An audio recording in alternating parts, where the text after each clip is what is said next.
Dina, I'm not sure if we can option. Can you hear me? Come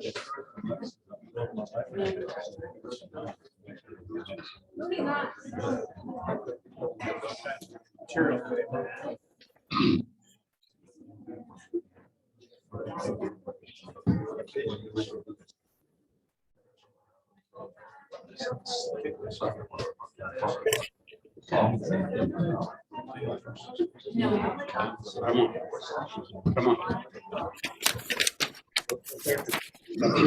Testing 1, 2, 3. Testing 1, 2, 3.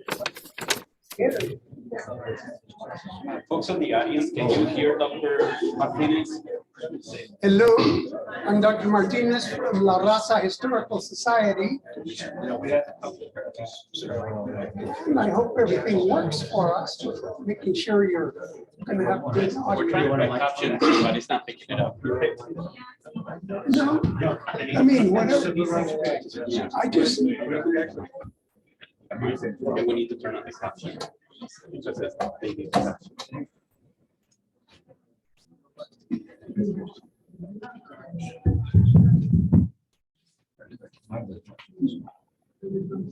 Which is going to fit, right?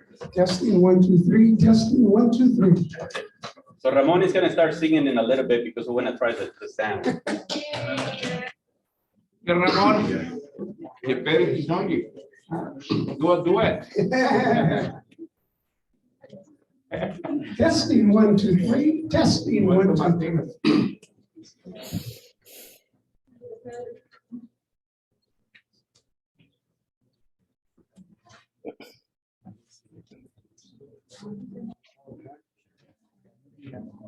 Hello, 1, 2, 3. He's a couple of skills of the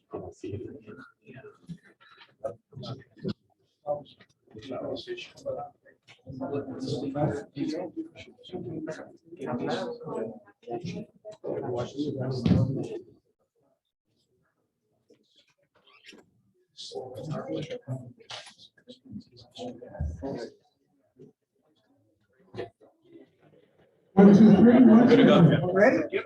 Good to go. Good morning, everyone. Thank you for joining us today.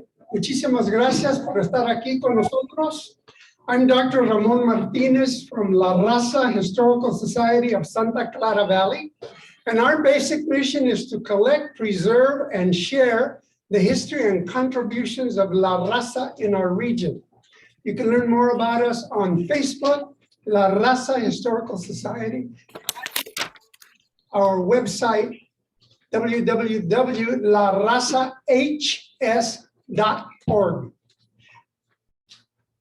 At this time, I would like to ask Dr. Fabio Gonzalez from San Jose City College to say a few words because the original sponsor of today's program was Vice Chancellor Jorge Escobar, and he worked very hard on making this possible. And unfortunately, he passed away 10 days ago in a tragic accident.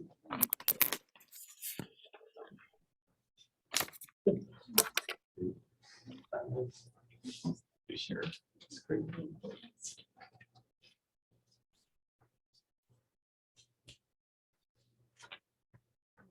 While he's doing that, I'd like to recognize our sponsors, City Council Member Peter Ortiz, City Council Member Omar Torres, the Nunez Community Foundation, the New Albany Quicksilver County Park Association, the San Jose City College Latino Education Association, and Rebecca Armendariz is here representing CARA's agency in Gilroy. She also serves on the Gilroy City Council. Dr. Gonzalez? Thank you. Thank you to everyone, and thank you for joining us. Bienvenido a su colegio de San Jose City College. Es un placer tenerlos a todos aquí, especialmente al doctor Hayes-Bautista, por venirnos a dar una conversación acerca del Cinco de Mayo. So to all of you who came, thank you to the community, to our students. This is anything more about the student. We have Professor Gamboa's in the house. We have other professors coming in. We have our trustee joining us.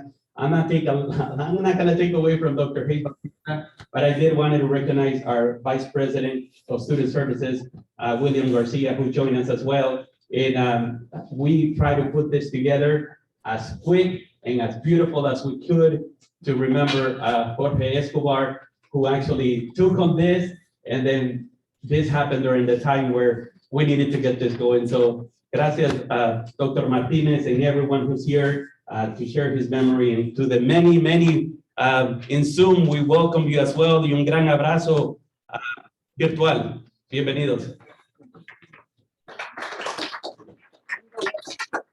Lo que le queremos decir es a la audiencia que está en español, no vamos a poder traducir todo la presentación, pero sí la vamos a tener grabada en YouTube, y ahí en YouTube pueden verla después en español y pueden aceptar y mirar todo lo que vamos a hablar. Pero hoy no vamos a poder tener la traducción, pero sí tenemos el sistema de caption, donde básicamente sí pueden leer las palabras que se van a presentar en inglés. Gracias.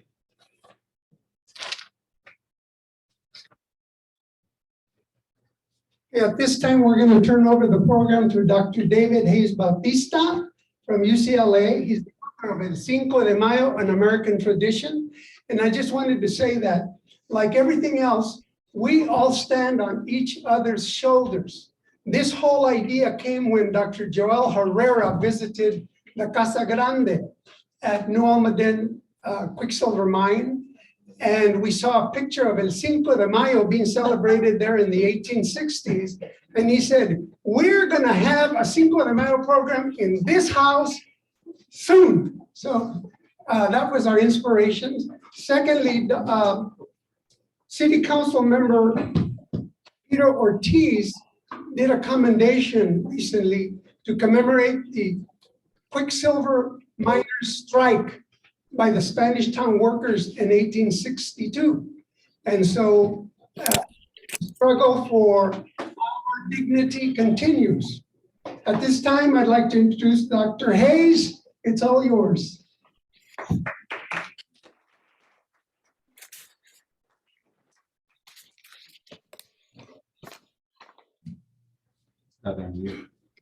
Professor, you're muted.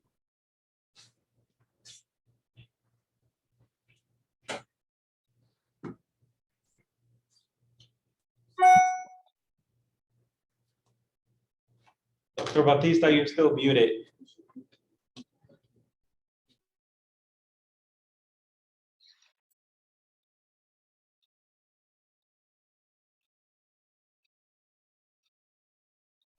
Okay, thank you. I am now unmuted. Now we can try sharing. You'd think after 3 years, I'd have figured out Zoom. Okay, so I want to share, if you raise your hand if you can hear me. I want to make sure I'm unmuted. Okay. I want to share some of our research, and I'm so glad that you all have picked up the idea of doing something at the mine of New Almaden, because in fact, Santa Clara was one of the leaders back in the American Civil War on the issues of El Cinco de Mayo.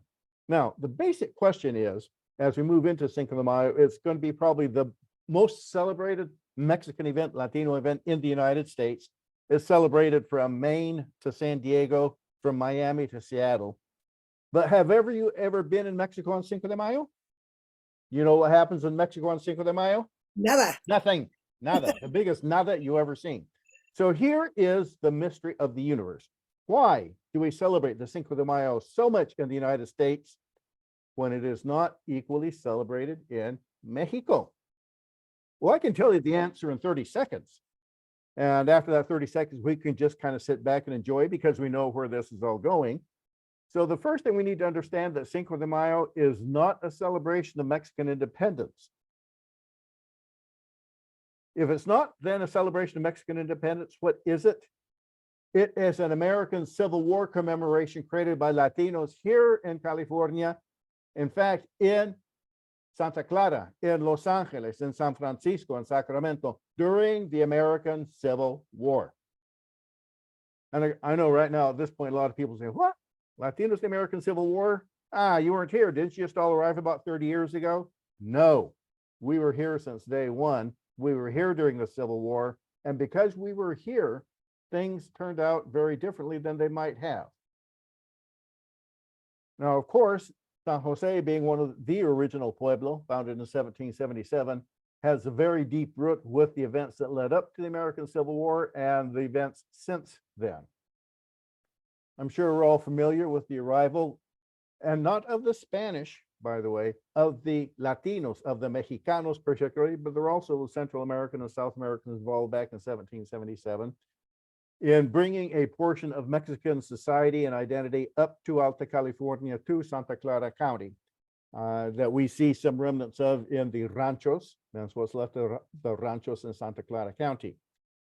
But the story of Cinco de Mayo really begins actually on September 16th, 1810, when Mexico declared its independence from Spain. And Father Hidalgo announced two really important constitutional concepts that drove Mexicans' independence. First of all was the abolition of slavery.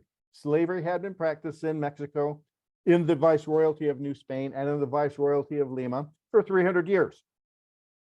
On September 16th, in fact, Father Hidalgo said, we're going to get rid of slavery. How can we be a modern republic and still hold other human beings in chains? That's just not compatible. And in fact, on the 17th of November, he published his first edict abolishing slavery, Bando aboliendo las castas y la esclavitud entre los mexicanos. Because also he declared racial equality in civil rights, that race would not be considered at all a requirement for citizenship. And in fact, his lieutenant, Jose Maria Morelos, on November 17th, 1810, just 2 months later, publicly announced the establishment of the new government, that is, of the Republic of Mexico, that will not label anyone as Indian, mulatto, nor any race, but rather all will be known in common as Americanos, not even Mexicanos, Americanos. Somos Americanos. We're all Americans. Well, this is recognition, the fact that we are Americanos, North and South America. It was not part of the Declaration of Independence, but it was an Iberian legal tradition that was continued in the future Mexican Republic, which is that married women had rights. This goes back centuries. And Queen Isabel and Ferdinand, King Ferdinand, were just one illustration that each partner would put in things, monta tanto, tanto monta, and that the women, a married woman, could own property independently of the husband. The husband had no say in what the wife would do with her property. Mexico was not the only country that did this. In fact, nearly every Latin American republic, upon declaring independence from Spain, likewise abolished slavery, declared racial equality and citizenship, and continued the Iberian legal tradition that married women had rights. Well, we were part of the Republic of Mexico, as it turned out.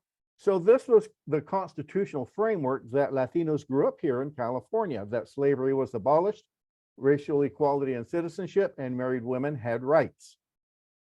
But things happened. In fact, what we call the Latino Big Bang in California, the 10 days that shook the Latino world, not only in California, but also in the US, also in Mexico, and in fact, in the rest of the Western Hemisphere. What was the Latino Big Bang? It began day number one on January 24th, 1848, with the discovery of gold in California. Now we're all familiar with the California gold rush. I was in high school right at the edge of the gold country, and I learned all about the 49ers that trekked across the plains, learned all about the 49ers that sailed around the Horn. Nobody talked to me at all about Spanish-speaking miners. But in fact, the first effect that this had was the unleashing of a massive wave of in-migration from Mexico, Central America, South America, into California. And in fact, my upcoming book, here are our projections of explosive growth in the Latino population from the discovery of gold to 1870, ranged anywhere from 100,000 to 250,000 Spanish speakers, more like around about 150. These are upper and lower limits. These are data-based. There was a huge population explosion, even though the current narrative is that somehow Latinos disappear right after the gold rush. And Latinos knew about gold. In fact, they got here a year early. Latinos were here in 1848. And they actually brought a lot of the technology that was later used during the gold rush. But just 10 days later, literally just as this massive wave was unleashed and was arriving into California, suddenly 10 days later, the Treaty Guadalupe Hidalgo takes effect and they land not in California, but they land in California because now we're part of the United States. And the United States Constitution was very different in significant ways from the Mexican Constitution in that the US Constitution protected slavery where it existed, limited citizenship to white males only, and denied married women all rights. Literally, when a woman married, she ceased to exist as a legal entity. She had no standing against her husband. So these were constitutional effects. First of all, we had an explosive growth, but now under a different constitutional system. So Latinos went to the California Constitutional Convention in 1849, including Jose Antonio Pico, who was the mayor of San Jose at the time, and they helped to write the Constitución del Estado de California. Oh, they also wrote a version in English, but we came in as a bilingual state, and the Constitution very explicitly stated that all laws, decrees, regulations, and provision, which from their nature require publication, shall be published in English and Spanish. Spanish is not a foreign language in California. Even though people have tried to tell me that it is all my life, I know that it is not. This is how we became a state of the United States. In addition, Latinos argued and convinced the Constitutional Convention to continue Mexico's earlier abolition of slavery, and California came in as a free state. This upset the balance between the free and the slave states per the Missouri Compromise. Remember that? They had to come in and match pairs, a slave and a free state. Well, California was a free state, but rather than making it wait for a slave state, because California had the gold, the US made California a state and upset the balance of the Missouri Compromise, and that led almost inevitably to the Civil War. Racial equality, while other constitutions limited citizenship to white males, the California Constitution allowed non-whites to become citizens. Here is a photograph of Pio Pico. He was cousin, by the way, of Jose Antonio Pico, who was at the Constitutional Convention. Clearly, he is of African and indigenous origin, but he was a citizen and he voted until his death in 1894. If he had ever traveled to, say, Mississippi, he was not a citizen, he was property and could be clapped into chains and bought and sold. Likewise, the Iberian legal tradition of married women having rights was continued in the 1849 Constitution. And as we can see, just 7 years later, a married woman, Petra Varela de Rubio, takes out this ad in Los Angeles in a Spanish language newspaper, you'll notice, saying that none of my children have the right nor authority to sell grapes from my vineyard, porque yo sola soy dueña absoluta de esta propiedad. I alone am the absolute owner of this property. She could say it here in California because it had been part of Mexico. If she went to Pennsylvania, she couldn't have said that. She would have had to say, oh, hubby, can you go tell people that my kids shouldn't be taking grapes? No, here in California, she owned it. My property, my rules. So people started coming into the gold rush, and Latinos actually continued businesses. They moved from ranchos to mines. This is the dedication of the Enriqueta mine in 1860. They had a mass. You had Latino shareholders. Many of the miners were Latinos. This was Arguello's tannery in 1856. Latinos actually had a lot of the economic bases that continued into the gold rush. This is the farmer store. You notice the titles in English by Antonio Patio and Jose Arques. Arguello, in fact, Jose Ramon Arguello built a building that became an office building. And here Burkett and McKee Architects are announcing their offices in Arguello's building. He was still around, it was his building. And of course, we're now part of the United States. So children being born after 1850 had the experience of being a second generation, the first cohort. This is an anonymous family in San Jose with a little baby. Here we have the number of births in Los Angeles County from 1850 to 1869. You notice the Latino line goes straight up. They almost triple during that period.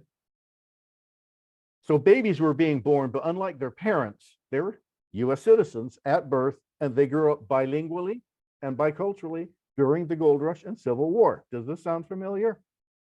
So what did it mean to be a bilingual, bicultural Latino during the Gold Rush? Well, what it meant, for example, is that, Mexican independence had been celebrated ever since 1822 in California. Why give up a perfectly good holiday? And Latinos continued celebrating it here in 1856. But we're also citizens, so we add in El 4 de Julio, the 4th of July. So we get to celebrate 2 Independence Days, not just one. That's bicultural. Bilingual, there was a whole host of Spanish language newspapers published beginning in the Gold Rush. This is Clamor Público, published in Los Angeles. You notice this first page is in English, or I'm sorry, in Spanish, but you turn the page and the next page is in English. Does this look familiar? And one of the perennial topics of the Spanish language newspapers was this US preoccupation with race, slavery, and citizenship. And it was clear that the rest of the United States, the US Constitution protected slavery. In fact, the Compromise of 1850 that allowed California in as a free state basically opened up the rest of conquered Mexican territory to the potential of being slave states. And Latinos just couldn't wrap their heads around why slaves, and yet you say you're such an advanced country. In fact, this Spanish language periodical sent an artist to witness a slave sale in the South. And people just couldn't believe it. You would actually sell human beings, take babies from moms and sell them because they're property. And the Fugitive Slave Act was expanded and greatly reinforced as a result of the Compromise of 1850. And interestingly, when Mexico rewrote its constitution in 1857, it reiterated its opposition to slavery. And it said, slavery will not be permitted to any part of the Mexican Republic. And it went further. Slaves from other countries. What other countries could they be thinking of? Well, the United States. Slaves from other countries will be free by the act of stepping on national territory. In fact, once a slave crossed the boundary into Mexico, they were free forever. They could stop worrying about a slave catcher sneaking up on them in the middle of the night. And this idea that somehow only white folks were able to be citizens yet, again, Latinos couldn't figure this out. The Dred Scott decision was known and debated here in Alta California. And in fact, an op-ed written in Los Angeles informed Latinos that according to the Constitution of the US, Africans are considered only as property and they will never be able to attain the position of citizens. And of course, if you're of the Pico family or the Carrillo family or a number of other families, you have to wonder, wait a minute, how is this going to affect me? I thought I was a citizen here. And once again, the Constitution of Reform continued its racial equality. No civil or political distinction shall be made for reason of birth, nor origin, nor race. Well, these issues of slavery, race, citizenship, etc., tore the United States apart, and finally the Civil War erupted in 1861, the shooting war. And Lincoln and Juarez, in the eyes of Latinos, were the leaders that are fighting for freedom, equality, and democracy, and Latinos supported the battles of both. Latinos joined the armed forces in the United States. In fact, there were 4 units of Spanish-speaking United States cavalry. Troop A from San Jose, Troop B from San Francisco, Troop C from Santa Barbara, and Troop D from Los Angeles, and they rode off to war. Here is Corporal Donaciano Miguel Pico and his daughters. And if you look at his daughters' faces, it's very clear they're of indigenous and possibly African ancestry. Their future was being fought over. What future would they have? Freedom and equality, or slavery and white supremacy? That's why Latinos were picking up the weapons. This is Captain Antonio Maria de la Guerra. He was commander of Company C from Santa Barbara. You had Spanish-speaking U.S. cavalry in New Mexico under Major Rafael Chacon. You had Spanish-speaking cavalry, in fact, in a Confederate state in Texas. That was part of the Confederacy under Juan Cortina. You have the first full admiral of the United States Navy, David Farragut, not Farragut, Farragut.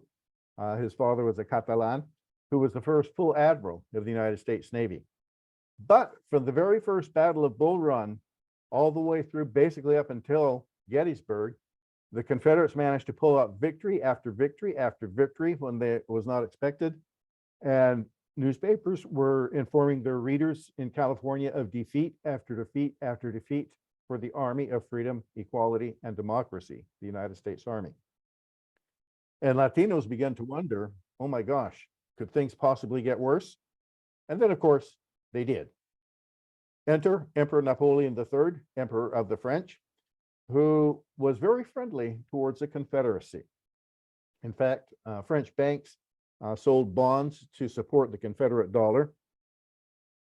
Napoleon had a larger strategy in mind, which was to abolish Mexico and its pesky constitution, overthrow democracy, and establish Maximilian of Austria as the Emperor of Mexico, who would then be free to make whatever arrangement he wished with the rebelling slave states. So in 1862, after the Triple Alliance fell apart, originally Spain and England were with Napoleon until they realized what he was after. They left, but the French army continued its march in towards Mexico City early in 1862 with the intention of getting rid of the Mexican Republic and establishing the Mexican Empire. When they were about a week's march away from Mexico City, they had to go through a town called Puebla. Well, we now know what happened on the morning of Cinco de Mayo, May 5th, in 1862. The mighty French army charged the walls of Puebla. And Latinos were aware of this approaching battle here in California with about a 3-week lag. 3 weeks later, on May 27th, the news arrived in Alta California, what happened at the gates of Puebla. ¡Viva México! ¡Viva la independencia retirada de los franceses! The French were beat soundly, roundly at the Battle of Puebla, fought on Cinco de Mayo in 1863, thrown back to their strongholds in Orizaba and Veracruz, were not able to penetrate to Mexico City during that year to install Maximilian, who could have maybe recognized the Confederacy or helped them out in some other way. That plot was foiled completely. And the day that the news got here, on May 27th, 1862, there were spontaneous celebrations around the West, in California, in Nevada, in Oregon, with Latinos pouring out into the streets saying, yay, we won a big one. We have skin in this fight. And a new public memory was commemorated. The Cinco de Mayo, the Batalla de Puebla. A year later, at the anniversary of the Battle of Puebla, we saw up and down the state commemorative events such as this Gran Baile en celebridad del Día Cinco de Mayo, a huge dance. This is up in Camp Calaveritas, up in Calaveras County. There were community organizations, the first network of Latino political organizations called Juntas Patrióticas Mexicanas. Over 129 were established in California, Nevada, and Oregon. And in fact, at least 4 were established in Santa Clara County. New Almaden, the Enriqueta mine in Santa Clara, in San Jose, in the Mina de Guadalupe, Rancho de Almaden. 129 people met every month and donated these amounts that you see. And for example, here in the subscription of Enriqueta, most of them are donating $1. $1 was a day's wages. That's a pretty stiff amount.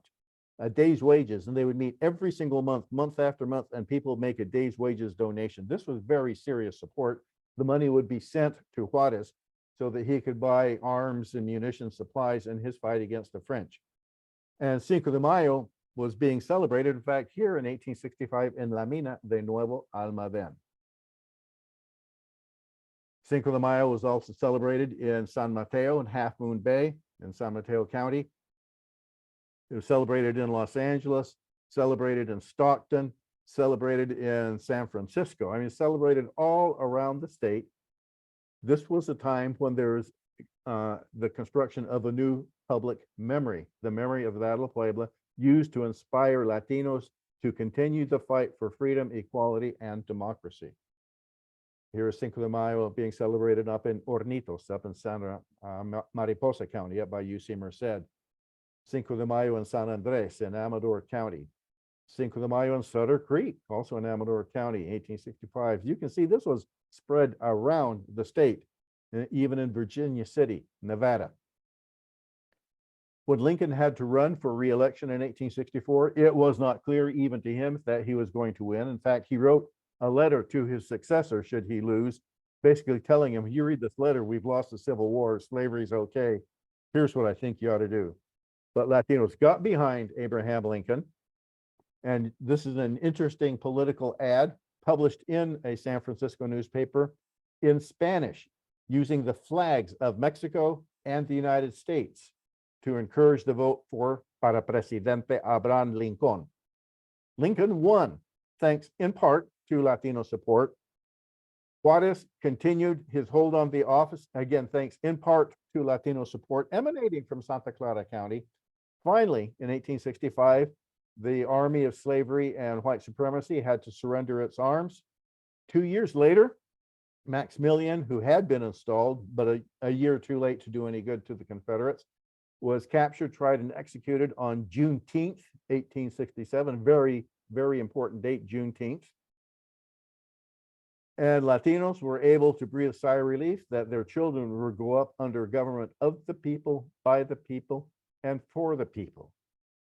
But it didn't end at the Civil War. In fact, in Santa Clara County, Latinos kept celebrating long after the American Civil War. This is the photograph that I believe you saw in the big house. This is from the Stanford Special Collections, possibly of a Cinco de Mayo. And you can see this is up at the flagpole that's way at the top of what would be Spanish Town. In 1877, they're also celebrating, by the way, Mexican independence, and that was also a time to celebrate the Constitution of Reform. So here we have an announcement, you notice in English, to celebrate the 67th anniversary of the independence of Mexico. And they're going to have the Mexican military company, the Guardia de Juarez, along with the local San Jose Zouaves as part of the celebration. Mexican-owned businesses continued to thrive. Here is Frank Lauterio's, he was a tobacanist at the Mexican cigar store right here on 327 Market. There were schools. This was the Mexican school in Spanish Town. This is around about 1875. Just think all of these kids basically were growing up here. They were born here and they're going to live here the rest of their lives in California, if not specifically Santa Clara County. Don Juan M. Santana advertising his services as a teacher in 1875. Here's an interesting photo from the Stanford Special Collection. This shows some folks outside the butcher shop in Spanish Town, and some people are labeled. So here is Francisco Pelayo. Looks like he's got a beard. This is Nicolas with no last name, just some ... Here is Patricio Andrade, and this unnamed little kid, don't know what his name is, looks like probably could be Latino. I want you to sort of look at how they are dressed versus the stereotype of how people thought Mexicans would dress during the gold rush. This is the stereotype. This is what was really going on. Also from the Stanford Special Collection, an unnamed baseball player for the New Almaden Quicksilver Mine. Now, why do we suspect he's Mexican? Well, as they say, el nopal pintado en la frente. Man, look at that face. You got that nopal, that cactus. Or here is the Almaden Band, 1885, with Amado Gonzalez playing flute. Again, el nopal. In 1895, the Mexican Social Club gave a Cinco de Mayo dance at the Foresters Hall. And interesting, in these ads, you often get to see who was involved. Charlie Gallardo, Clem Darias, Cite de la Cruz, Pete Garcia. These are second generation kids now growing up. And of course, also continuing Mexican Independence Day. So here's in 1905 with now photographs now for the first time of Latinos who were participating in Mexican Independence Day. And then here's an account of a Cinco de Mayo in San Jose in 1945. All the way through Cinco de Mayo and Mexican Independence Day have been observed in Santa Clara County. So are we able to do breakout rooms, or do we just move into a video? Ramon, I have to ask you here. I can do a video to wind up, and then we can just do general Q&A. I believe we cannot do breakout rooms. Is that correct? Yes, so go ahead and just go with the video. Okay. So I'm going to cue the video. I have to stop sharing here for just a second so that I can share the video. Okay. Oh, I have to get rid of this thing here. I'm sorry. There. Now I can cue the video.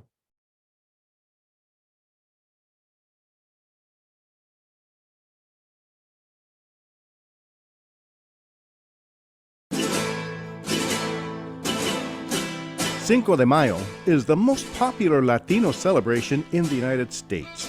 Every year, millions of people celebrate it in venues ranging from small grammar school dances to large commercial fiestas. Yet, in Mexico, the Cinco de Mayo is not widely celebrated as it is in the U.S. So the question is, why is the Cinco de Mayo so widely celebrated in the U.S. when it is not in Mexico?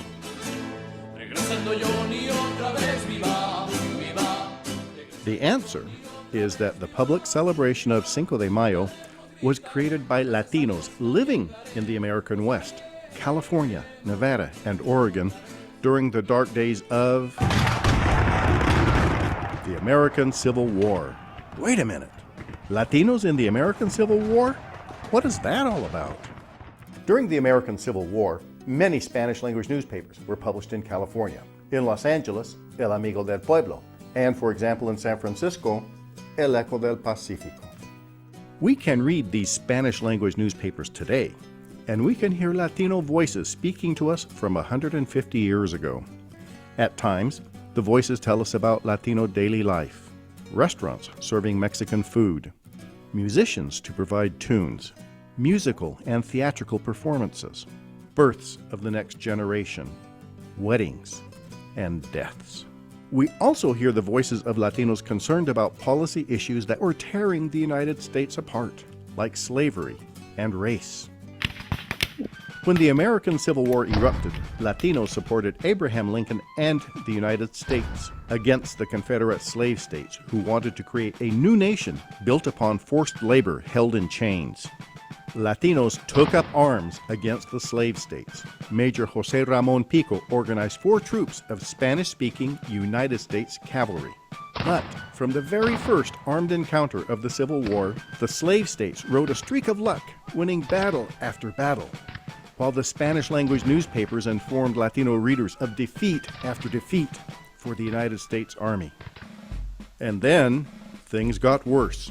Taking advantage of Lincoln's preoccupation with the Civil War, Napoleon III, Emperor of the French, sent his troops marching towards Mexico City to overthrow the constitutional republic headed by President Benito Juarez, and install Maximilian of Austria as the Emperor of Mexico, who would then be free to cooperate with the slave states in the rebellion against the United States.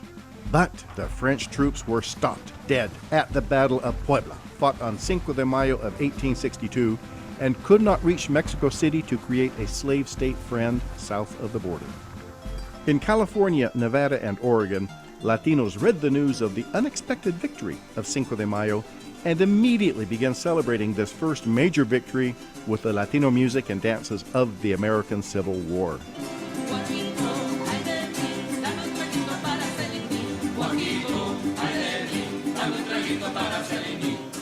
And you will notice they did not use mariachi music, for the simple reason that mariachis had not yet been invented. And they did not have dancing adelitas, as those were to be the symbols of the 20th century Mexican Revolution.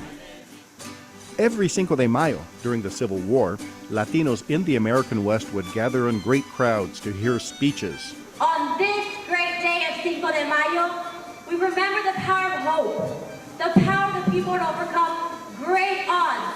And we remember, we've won in the past, and we will win again. They would march in huge parades. Today, we band together to join our brothers and sisters in the fight. Speakers would remind Latinos that they were struggling against both the slave states and their potential ally, the Emperor of the French, Napoleon III. We unite to raise money, people, and any other resources we can spare for Mexico's fight for independence. After the parades and speeches, Latinos gathered in meeting halls and in private houses to renew their energies to stop the slave states and the French in Mexico, using the music and steps they were familiar with.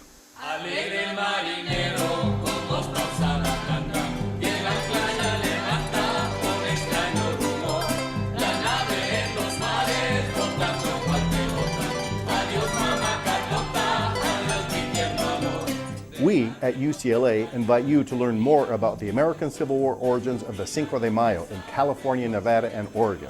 We invite you to read about the Declaration of Independence in Spanish, Lincoln's Emancipation Proclamation freeing the slaves in the rebelling states, the shocking assassination of Abraham Lincoln, and the final surrender of the slave states without their slaves.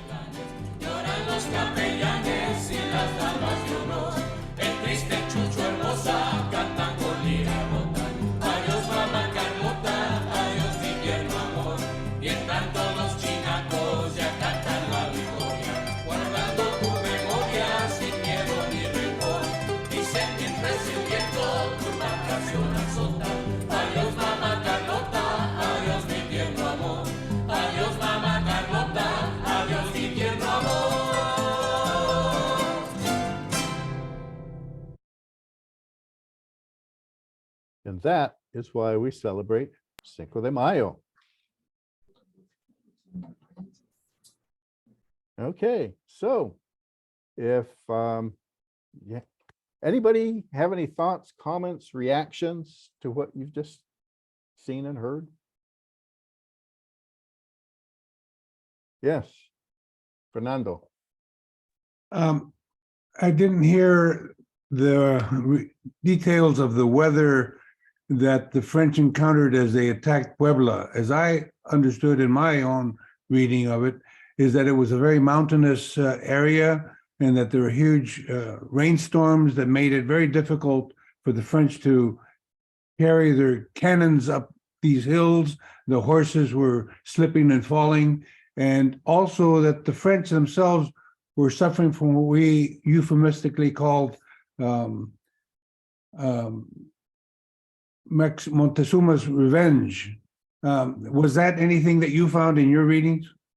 Well, what we've been looking at, there's a huge body of literature in Mexico on the Battle of Puebla itself, the mounting of the cannons and the placement of the troops, etc.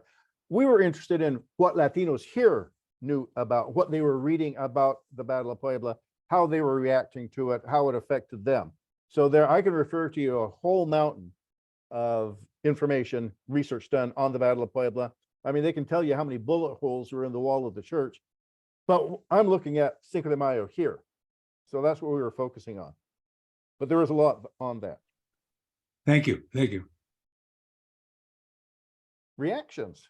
This surprise anybody? Wait, Helen, I think you're muted. Are you trying to say something? Helen McClure.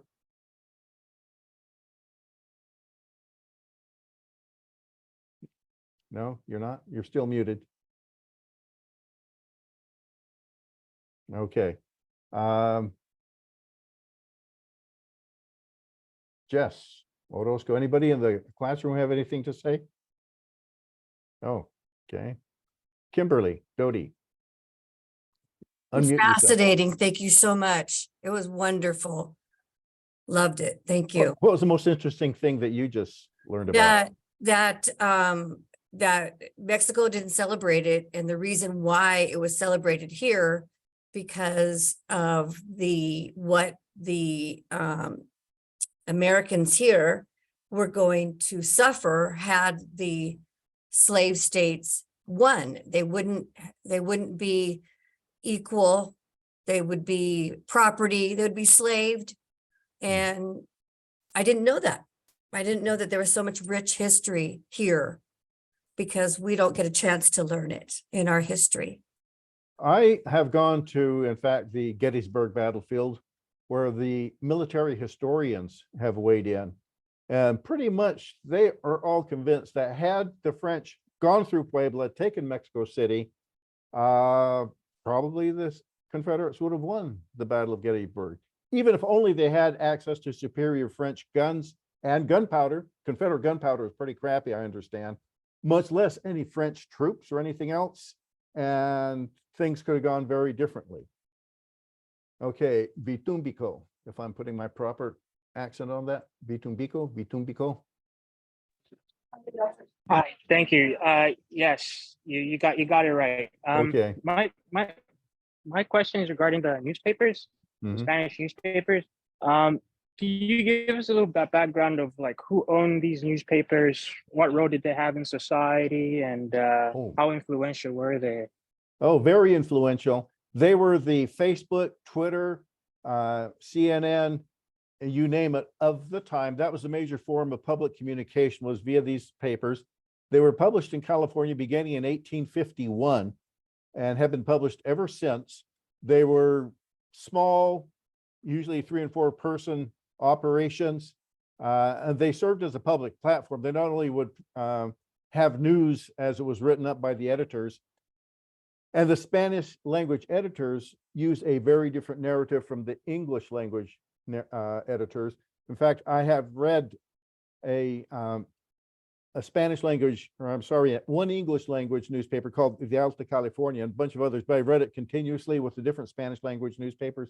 And it sounds today just like this morning I read La Opinión and I read the Los Angeles Times, and you have no idea they're published in the same time. As I read the English language newspaper, all Latinos are basically undocumented. They're illegals, gangbangers, teenage pregnant moms living on welfare. I read the Spanish language newspapers and I get a very different story. A little league team wins its championship, singers coming to town, a new business is opening up. Just these different narratives existed in the gold rush and are reflected in the newspapers themselves. English language newspapers tend to have one narrative, Spanish language, a very different narrative. So for me, they've been a very rich source to understand, well, what did Latinos think of all of this? What were Latinos doing? How did Latinos react? Which I just don't see in the English language newspapers. They're both necessary because you need to know what English language papers thought of Latinos. Okay, Olga Loya. You're muted. There you go. Will there be more ways and publicity to let the Latino culture, not only Latino, but the English-speaking culture here in the United States know the real reason of Cinco de Mayo? Because a lot of people don't understand at all why we celebrate. And I think it's an important point to let them know. Well, I can point You're to myself. doing that now, yeah. I did not know. And I was a Chicano, okay? And I had heard vaguely from people in Oakland, I was at Berkeley, that Cinco de Mayo was celebrated at least during World War II. But we didn't know this history. So after the Third World Strike at Berkeley, we wanted to make sure that the campus knew that we were here. One of our first events was a Cinco de Mayo. So what did we do? We had a salsa concert at the Greek Theater. That's all we knew. Now, looking back, I think, boy, were we stupid and innocent, but we didn't know. But now that I know what it was about, really constitutional principles, freedom, equality, democracy, I want us to take Cinco de Mayo back, because guess what? We're still fighting over those same issues today, and they're polarizing this country. And I'm saying, let's just go back and just be ourselves. This is what it was all about. Manolo, I think you had your hand up. No, it's you. Go ahead. Okay. Dr. Hayes-Bautista. Yes. Well, Herrera here. Thank you for being with us. Yes, I just want to ask this question. As a high school teacher and principal, I was in charge of what we call the annual Cinco de Mayo celebration for the all the student body. Mm-hmm. But not only in high schools, but at the community level, Mm-hmm. it becomes what we call the 3 F's: foods, festivals, and faces. Uh-huh. Well, I understand you have some curriculum that we might be able to use here throughout our educational system with a more academic approach and with the principles of freedom and social justice that you're speaking about. And then while I'm up here, I just might as well say, it really bothers me when we get aligned as a Chicano, Mexicano, American culture, and Cinco de Mayo comes along with a lot of Bud Light, Coronas and stuff like that. So I would love to have separation of those two, that we don't have so much of that in our community festivals. Is there a way or some thoughts you might share with us on that? Certainly. I've done the data in LA, and I am convinced that you can do the same thing in Santa Clara County. In LA, I have documented Cinco de Mayo has been celebrated every single year from 1862 to 2022, and it will be celebrated in another 2 weeks here. I am convinced you will find the same history in Santa Clara County. And for the first 140 years, it wasn't about beer and Cinco de Mayo. It was about different things because we didn't know the history of it all. But all I would like for us to bring it back to its origins about basic constitutional principles of freedom versus slavery, equality versus white supremacy, democracy versus monarchical plantation rule. That's all. And then we can have a party. I got nothing against a good party. Let's remember why we're having the party. Gerardo, I think I see your hand up. Sí, bueno, buenas tardes, Buenas. buenos días todavía. Just want to say first and foremost, thank you to La Raza Historical Society for all of your efforts to bring this critical information to our community. Really appreciate all the work that you are doing. Maestro Hayes-Bautista, just want to say thank you for the education that you're providing and all the work that you've done to dispel the myths around these critical historical events that really have shaped who we are today as a people.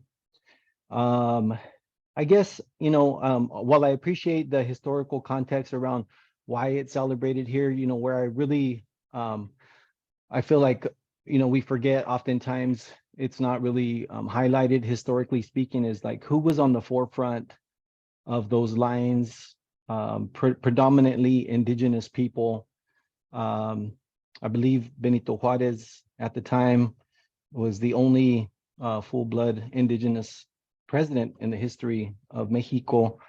Those are some things that we forget, and it breaks my heart to know that time after time, we as a people have had to come together to kick out the true Latinos and Hispanics as far as Europeans go and their rule, right? And yet, we continue to wear those labels proudly and furthering their efforts, talking 500 plus years of efforts that were set in place and systems that were created to erase us and our indigeneity, our identity as an indigenous people, which it's through that connection that we are able to feel like we belong here in these Americas rather than being aliens. And so I think, we have a responsibility when we're taking a critical look at our history as the first people of these continents, that we get to be careful not to utilize those types of labels and furthering that narrative and furthering, honestly, the ongoing genocide against the First Nations people. So I love the context, I love the history, and I just think when we bring this type of education and share this type of education, I know we have an identity crisis as the brown people, First Nations of these continents, and that's all. There's no blame to be placed other than on those that created these systems of erasure. But I just I think that I want to encourage us all to be critical about the language we use and the narrative that we perpetuate on behalf of our future generations. So thank you, relatives. I appreciate you all today. Thank you. Absolutely. Michael Cox. Hi, thanks for inviting us. I was wondering, would we be able to see the photo again of the Cinco de Mayo celebration up on Mine Hill? It went by quick, and I just wanted to confirm that was at the Big Rock. It may or may not have. Okay. I will have to go back. We're supposed to end in a minute. It'll take me more than a minute to find it. Never mind. We can do that offline. It's in the Stanford Special Collection. That was that. Yeah, we can do that offline. The flagpole is still there. It's fallen over. It would be great if we could have that put back up. Well, that'd be wonderful. As part of a Cinco de Mayo. And I'd love to see these dances and this music. By the way, they're at the big house in San Jose, in Santa Clara.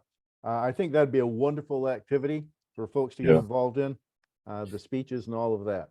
Yeah, that'd be great. And to answer your question, I think people don't know generally about the connection between the battle for civil rights and for anti-slavery and Cinco de Mayo. They think it's some kind of independence holiday. Yeah. And I think this is a very good contribution, a fascinating piece of work. and I really thank you for what you've done and everyone for bringing this forward. It's a team effort, has been up to now, it'll be a team effort, and our goal now is to get this out into the schools, into the curriculum. Thank you. Dr. Bautista, we have a student. We have a student for you. Go ahead. Okay. My name is Dora Hernandez. I'm a Puente mentor here at San Jose City. Can't hear you. Outer. Yes. Hello, my name is Dora. I'm a Puente mentor here at San Jose City College. My question was because in the video you showed how other Central American countries and South American countries contributed to the celebration of Cinco de Mayo. Were there any other movements led by those countries or like other Latin groups that weren't Mexican that contributed to the celebration of Cinco de Mayo, or just because they all went through the independence of Spain through the 1920s and around the same time, and they were celebrated September 15, 16, and 17. Like, was there any significant movements that contributed to that? Well, actually, Central Americans, South Americans, even Caribeños, even Brazilians, even Iberians were involved. For example, in Los Angeles, the president of the Junta Patriótica Mexicana was a Colombiano, Pio Quinto Dávila. In the mining town of Hornitos up in Mariposa County, we saw the headline. The secretary of the Junta Patriótica Mexicana was a Salvadoreño, Juan Vicente Martorell, the person who invented the saddle that won the West, the Visalia stock saddle. And the president of the Junta Patriótica Mexicana in San Francisco was a Chileno. You also had the women's juntas that emerged. And these were all set up, run, funded, and all decisions made by women during the Civil War. So you had a lot of people, and sometimes in these juntas, you had indigenous members, self-identified as indigenous. You also had some Euro-Americans who had joined them, but who believed in freedom, equality, and democracy. So you had some French that joined it. So they were very much a very pan-ethnic, if you will, sort of movement, but all for those who supported the principles, freedom, equality, democracy. Say it louder. Why do you think we didn't hear about them? Like, why were they hidden? Why can't we hear their stories too? That's precisely our point. Why is it that I, as a college student, didn't know why we celebrated Cinco de Mayo, so we reduced it to a salsa concert at the Greek Theater? But we don't want this to happen in the future. We want people to understand. And you had Central Americans involved and South Americans. You had Brazilians involved. You had Cubanos, Puerto Ricanos. You had all people from all over Spanish-speaking America. Well, even Latino America, because obviously in Brazil they speak Portuguese. It was a very pan-Latino commemoration. Thank you. So we need to make that history public. Thank you for your question. Thank you. A round of applause for students. Okay, Jose Munoz. Jose? Oh, yep, I'm right here. Let me just turn on my camera. Okay.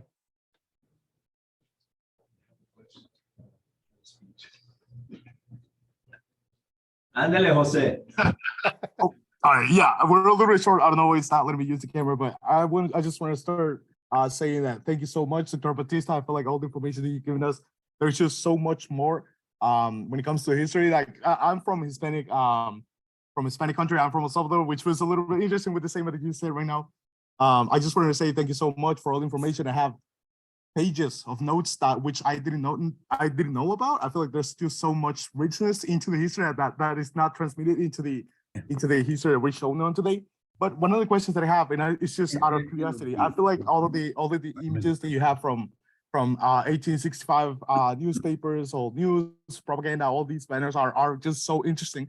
I was wondering, how was this, when it comes to celebration of Cinco de Mayo, I feel like it was mainly taken from the Western hemisphere of the US, right? Where Latinos were mainly most popular. But I'm wondering how, when it comes to the Confederation, right, which was already stopped by the time, I was wondering, how did they take the celebration of Cinco de Mayo? How did they react whenever like the celebration was taken into the Western hemisphere? I was wondering how would they react to the celebration, or did they have, because I assume the Latino population was close to non-existent through when the Civil War was finished. I was just wondering if you had a little bit of information regarding to that. Okay. Well, I guess the first thing to understand when I showed this population curves, while the popular perception that Latinos somehow dwindled and diminished and died out by the Civil War, that is not the case. We've done the demographics. There was a huge, massive in-migration into California. You had Latino population growth at different periods all throughout the West, in Nevada, in Arizona, New Mexico, Colorado, Texas, etc. We never disappeared, although that is the narrative. It's a great way to minimize any Latino participation.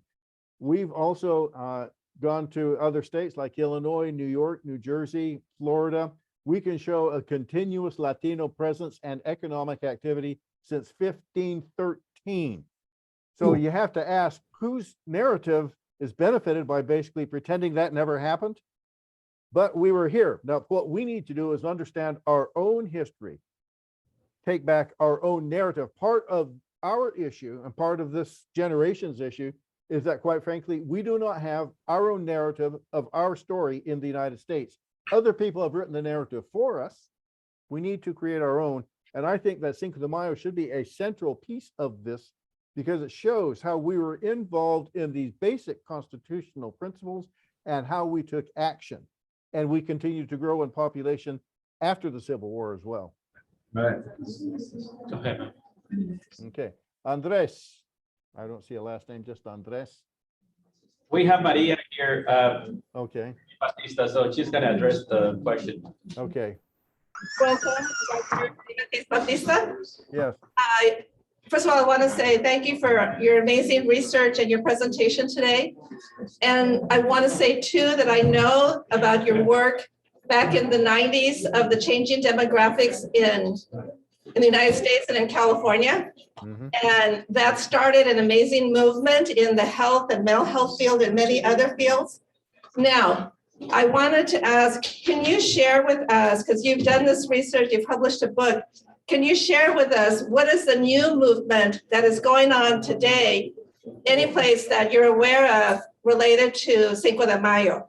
Because I know that it's going to, what you have presented to us is going to change the face of Cinco de Mayo in Santa Clara County and in our community, but I'm also very interested in seeing what's been going on in other places, especially in California. Thank you. Well, you have to understand, I'm not an historian. I'm at the School of Medicine, so I study medical things. But to understand Latino health, I had to understand, well, when did Latinos get here? Not the Spanish, okay? We know when the Spanish got here. You go to any mission, they tell you. When did the Latinos, when did the Mexicanos, when did the Salvadoreños, when did the Panameños get here? So we started to understand, and we've done a demographic history of Latinos in California. And as part of that, as we were gathering data using the Spanish language newspapers, is when we began to read the stories from Mexico about the approach of the French army, about the Battle of Puebla, about what happened thereafter. Also, we've read the entire Civil War in Spanish, what the Spanish language newspapers were presenting to their readers here in California. So that is all part of our history. Why has it been forgotten? I don't know, but it needs to be brought back. My goal is to get these newspapers out on the web so that anybody can use them.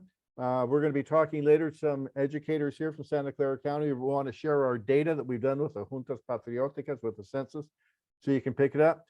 Every state has its own Latino story. Every region has its own little variant of that Latino story. And we're all variants of the over 500-year history of Latino presence with what is now the United States. That is the narrative I would like my grandchildren to grow up knowing, simply as something everybody knows.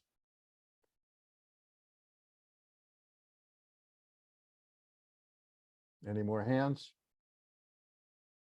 Fernando. Fernando, and then Andres. Thank you, Doctor. I was interested to learn about La Leyenda Negra. Have you run into that concept? Oh, well, that's a very, yes, absolutely. Apparently that's one of the reasons why they tend to try to erase our own involvement and our own contributions to this country as an active effort by the English-speaking world to minimize the Latino, minimize the Spanish-speaking. And I was wondering if you ran into that in your research? Not only within this period, what we studied subsequent to doing this book on the Cinco de Mayo were the various ways. It's called nativism, starting with the American Know Nothing Party in the 1850s, partially as a reaction to the entry of California as a free state that was upsetting the Missouri Compromise. You have had almost every 20 years an outburst of nativism, people who want to stop immigration, would prefer that non-whites not have citizenship, also wouldn't want Catholics to hold public office. So we've had almost every 20 years waves of nativism. After the Civil War, you had the post-Reconstruction of the rise of the Ku Klux Klan, and here in California, we had Dennis Kearney and his Working Man's Party, virulently anti-Chinese, but also as a part of his agitation, we got rid of the bilingual provisions of California, the 1890s, the American Protective Association, the 19-teens, Jim Crow arrives in California as the second rise of the Ku Klux Klan, 1930s, the massive deportations of the immigrants, 1950s, Operation Wetback. I remember that. Yeah, you may be old enough to remember. Operation Wetback is what they called it. 1970s, English only, 1990s, 187, and 2016, right on time, the Trump administration. So we've had these continuing waves of nativism, and Latinos and other groups have always continuously had to fight against them. So we're only in the latest iteration. We certainly have had a very stiff wave of nativism. Now I think we're starting seeing the pendulum can shift the other way. I would just like us to use the history of Cinco de Mayo as one way to start to triangulate who are we as a people, as Americans? Who are we? Well, here's what Latinos put the skin that Latinos put into the game 150 years ago, and it's still relevant today. We have Andres. I think he was waiting. Go ahead, Andres. Okay. Hey, Dr. Bautista, huge fan. Was there when Senator Polanco brought you over here when you first released your book? And so Oh, yes. I'm Wow. glad that the work has continued. Muchas gracias. I wanted to underscore the point, something that's been brought up about the, trying to disappear or trying to erase the presence of Latinos, Latinos, Mexicanos. And by the way, proud Mexicano right here. I'm not going to be told what to call myself. I am Mexicano, and I'll fly that flag all day long. From your alma mater, Berkeley, Margaret Clark, back in the 50s, profiled our community right here in East San Jose, San Cipuedes, the Mayfair neighborhood, as part of her dissertation. I was reading through it, going through the history, and she very, very blankly out, as if she's already been told this over and over and over again, that, oh yeah, Mexicans were here, and then they disappeared, and then they came back as immigrants later on. Yeah. As a matter of fact type of thing. So it seems like, it was just the thing that academia had been kind of, putting out there so that people in their dissertations could put in and have nobody refute it. And so I just wanted to underscore that point. I think it's important for us. I think you put together a great compendium of facts that show that we were here, that we are here, and so thank you for that. Much appreciated. And not only back in the 1950s, even now, just a few years ago, a book was published by a Latino researcher, basically looking at trying to find Latinos in the healthcare records, couldn't find them, and said, oh, well, they dwindled and disappeared right after the Civil War. That's an academic saying that. And of course, I like to look at demography. I'm a database guy. I'm a nerd. No, we see the growth curve. It never disappeared. It continuously grew. And if the population was here, what were they doing? What was their life like? That's sort of the next question. So we have, okay, Jesus, we have a hand up here. Go ahead. Oh, we're over time. I see that. Hello, Doctor. My name is Domingo, and I'm from Gilroy, California. And I want to thank you for letting me know about Monta Tanto Tanto Monta. Monta? Or how do you say it? I already messed it up. Tanto Monta. It's all right. But Cynthia can tell you. Chamberlain can tell you. Letting me know that, 4 years ago when I first started at my JC, in my sociology class, we went over stats about mistreatment of women and how Mexican men are predominantly that, and how it's always in Mexico. It's always how Mexico's worse than America. And you letting me know about that reminded me that our people have always been progressive and that these ideals have come from the whitewashing of our history.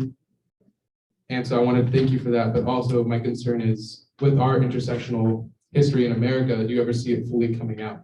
Because without my family, I wouldn't have known any about the true history of Mexicans in America, in America. Well, this is there's the macro narrative, and we're just looking at a little piece of it right now, the Cinco de Mayo. Every family has its own history.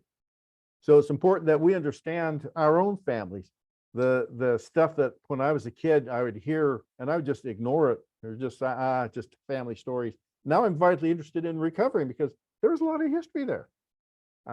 So each one of us has our own story, and yet they do add up to some larger narrative.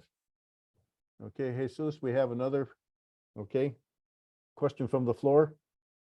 Yeah, hello, Doctor. It's a real pleasure getting to hear you talk about these issues. I remember I read something you wrote years ago on how myth that Mexicans come over here to take advantage of the health system, and you documented how they come over here healthy. And of course, they eat American food and they get unhealthy. And I remember that. And anyways, right now with the climate we live in, the political climate that we live in, could you talk a little bit about how we're going to protect our history after we struggled for so many years to create the history or let people know about it? And now we're facing book banning and the woke culture and all those other insidious things that are going around in our country. And I was wondering if you could speak to that, please. Well, I could, but that would just be me. Actually, I'd like to turn the question back to everybody here because students, teachers, administrators, we can glimpse that, yes, we have a history, but doing anything about it is up to us. And we can choose to turn our backs on it and do nothing, or we can choose to step up and do something. But the what and when and how, I think that's up to every county, every school district, every family, all these different things. But it's up to us, quite frankly. Dr. Bautista, I want to thank you very much for sharing this, I would say, valuable information that haven't been an organizer in San Jose for many years of Cinco de Mayo and 16 September. I was not knowledgeable of all this information you shared. The media mom covers very simple aspects of the Cinco de Mayo and 16 September, and that's about it. And that's all I know either. So it's important that we have you who have taken the time to do this research to share this valuable information with all of us, and hopefully continue us to share it with our families. I just wanted to share with you that for many, many years, the American GI Forum, of which I was the commander of in San Jose, California, we organized the Cinco de Mayo in 16th September.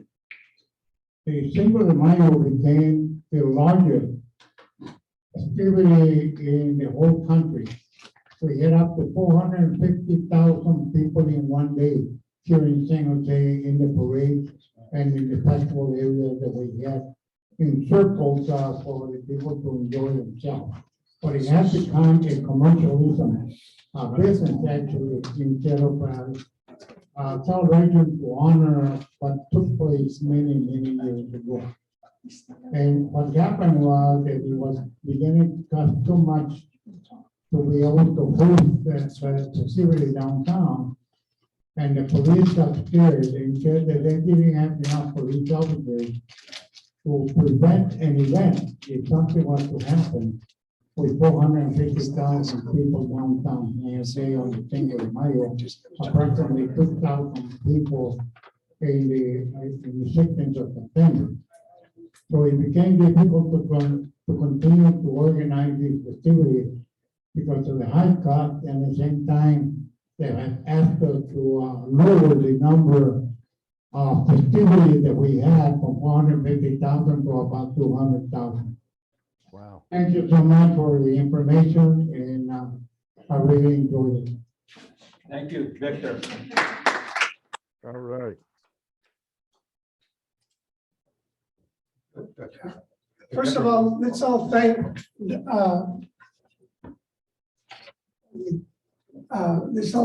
Professor David Hayes-Bautista for his presentation.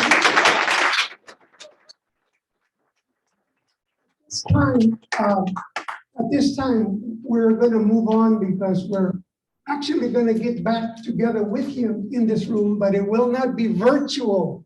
So thank you for joining us. If you wanna be on our mailing list, just send us something on Messenger on Facebook, La Raza Historical Society. Before we go though, we wanna at least have a 1-minute word from people who made this possible. Again, because this program came from many people who are interested in this effort. First of all, I'd like to have a word from Jonathan Davis from the office of City Council Member Peter Ortiz. Okay, and the spot is right here, folks. The camera's right there. Thank you, Dr. Martinez. Yeah, it's great to be here. This was such a great program. Thank you so much, Dr. Hayes-Bautista, for shining a light on, the important history of the state, this region, the city. This is something that's very important to Councilmember Ortiz in using history as kind of a platform to spotlight, the people that lived and worked here for decades and centuries, working class Latinos and others, not just, tech CEOs. So we really appreciate the work that the La Raza Historical Society has done, making this possible, San Jose City College, and of course, thank you again, Dr. Hayes-Bautista. My pleasure. Thank you. Thank you, Jonathan.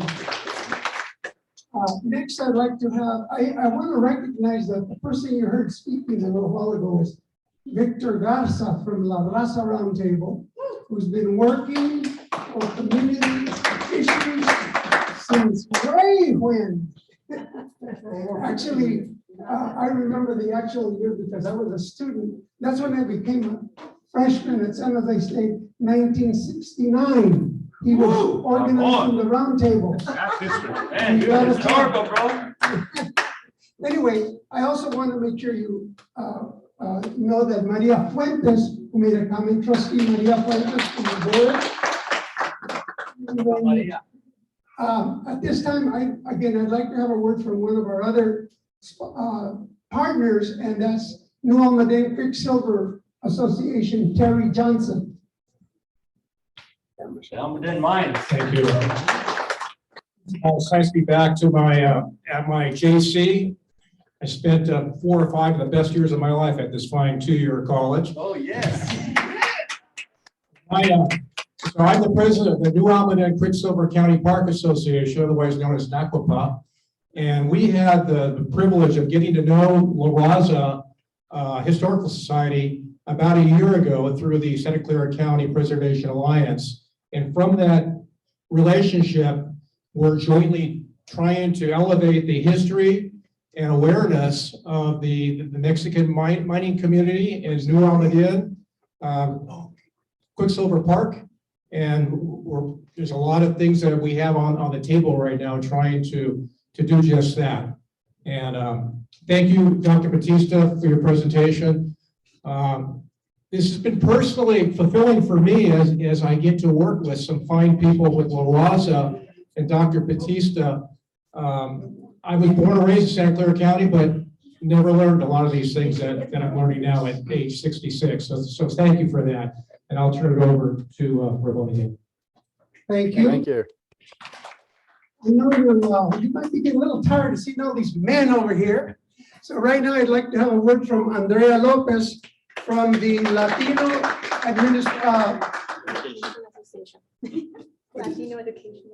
Latino Education Association at San Jose City College. And she's also most important because they're paying the bill. Oh, yeah. Come on. I just want to thank everyone for being here. Thank you, Dr. Hayes-Bautista, for the presentation. It was very insightful. And on behalf of the SJECCD Latino Education Association, LEA, I want to thank you for being here. But I also want us to take a momento de silencio to pay respects to our difunto, Vice Chancellor, amigo, compañero, and LEA supporter, Jorge Escobar. So if you can acompañarme en un momento de silencio, that'd be great. Thank you.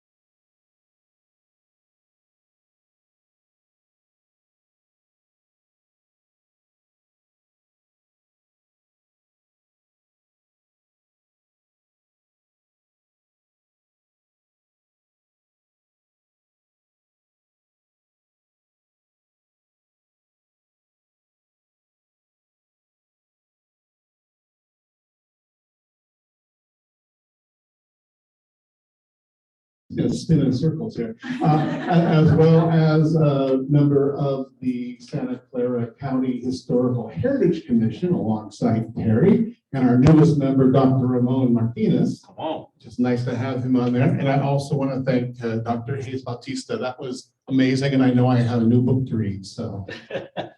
Anyhow, about a year and a half ago, Terry and I were tasked with putting together an event to celebrate National History Month, which happens every May, but most places don't celebrate.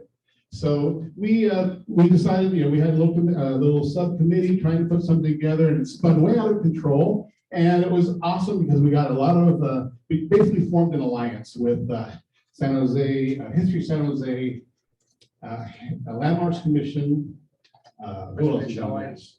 Yeah. Preservation Yeah, Alliance, yeah, Santa Clara County Pioneers. Yeah, well, that's us.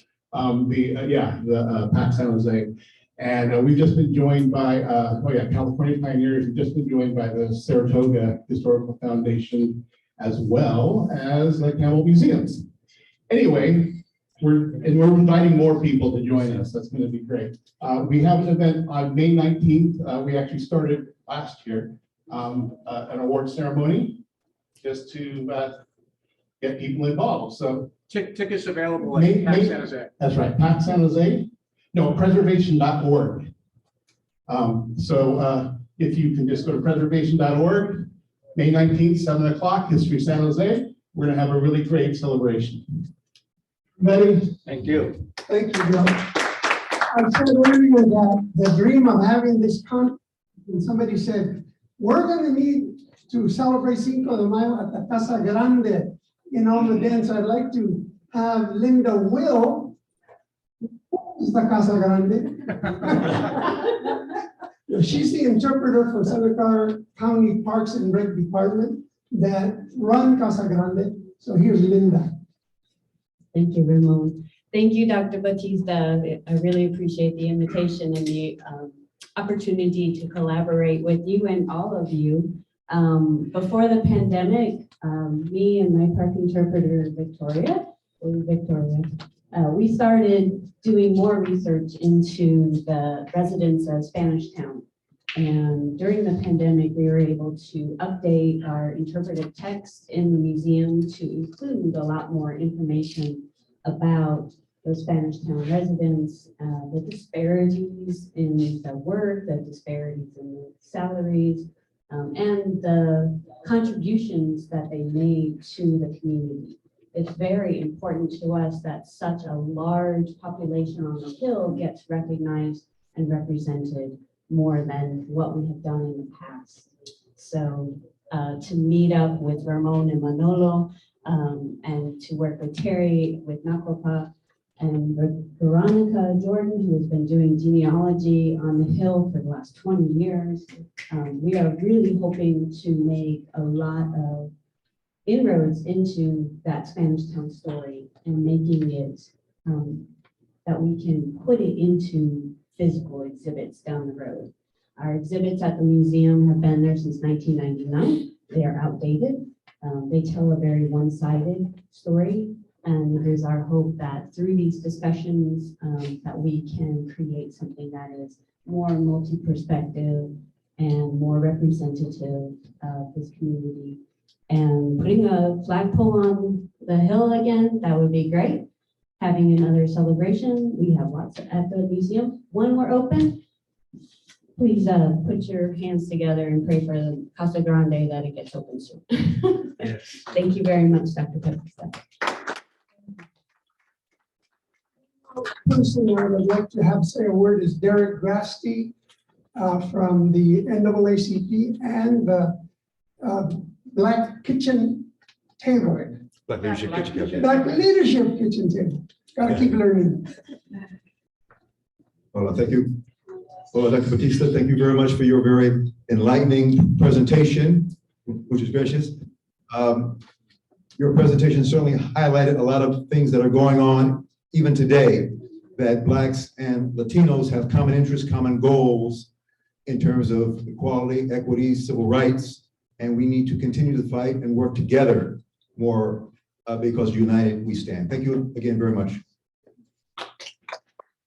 There's so many other people that we wish we could hear from, but we promised Dr. Hayes-Bautista that we're gonna give him a 15-minute break because he's gonna be back talking to the people in the room, although it will not be Zoom available. But again, Okay. get hold of us on Facebook Messenger and you But see this video. but Ramon,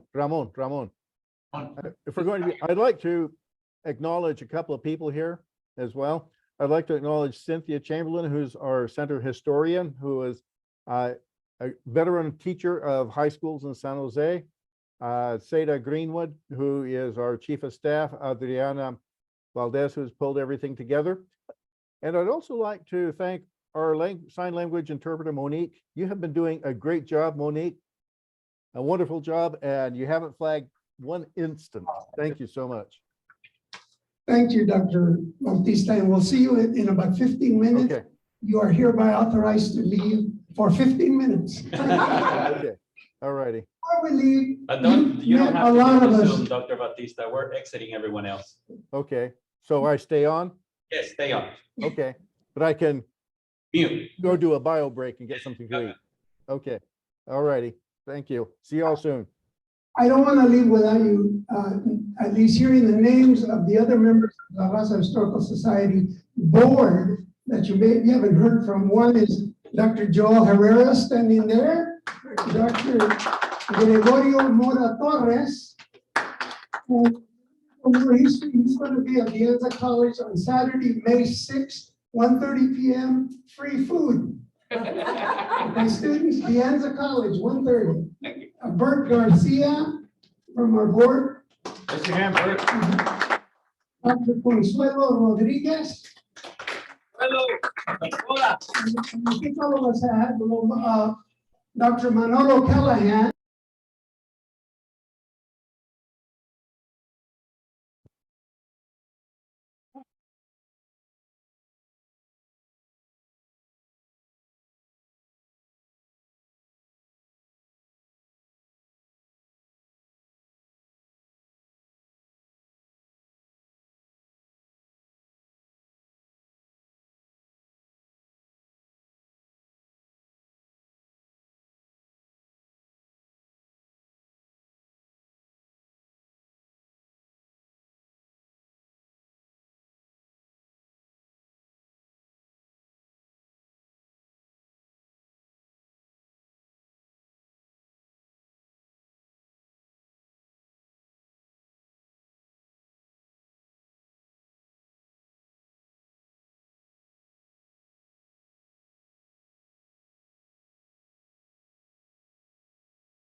is what, that's briefly is what we have done with Campbell Hall to in a slightly modified aspect. We're going to be doing it with Latino physicians and healthcare leaders, nurses, etc.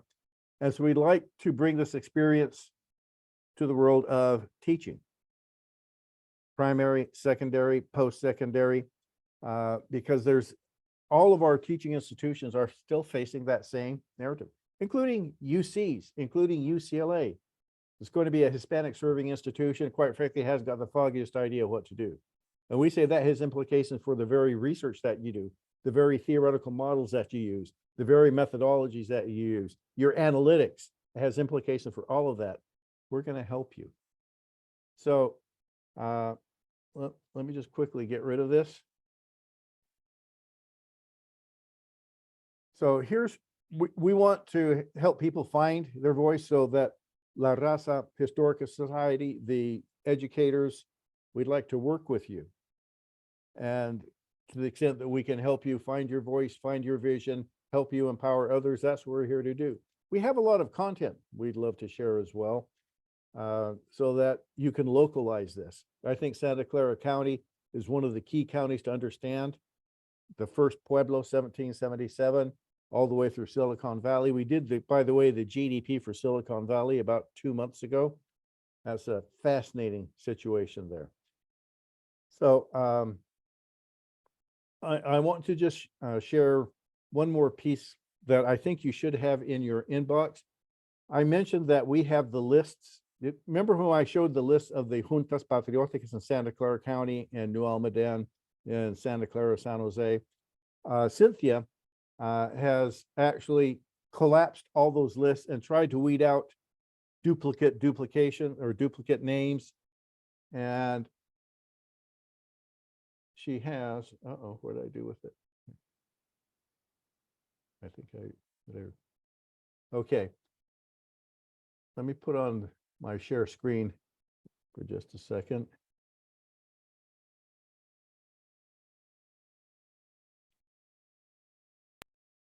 Okay, this is a listing, a collated listing that Cynthia has put together of Junta Patriótica members lists in the different juntas. Here's the mine of Enriqueta, for example, and this goes all the way down. Here's Hacienda of New Almaden, etc.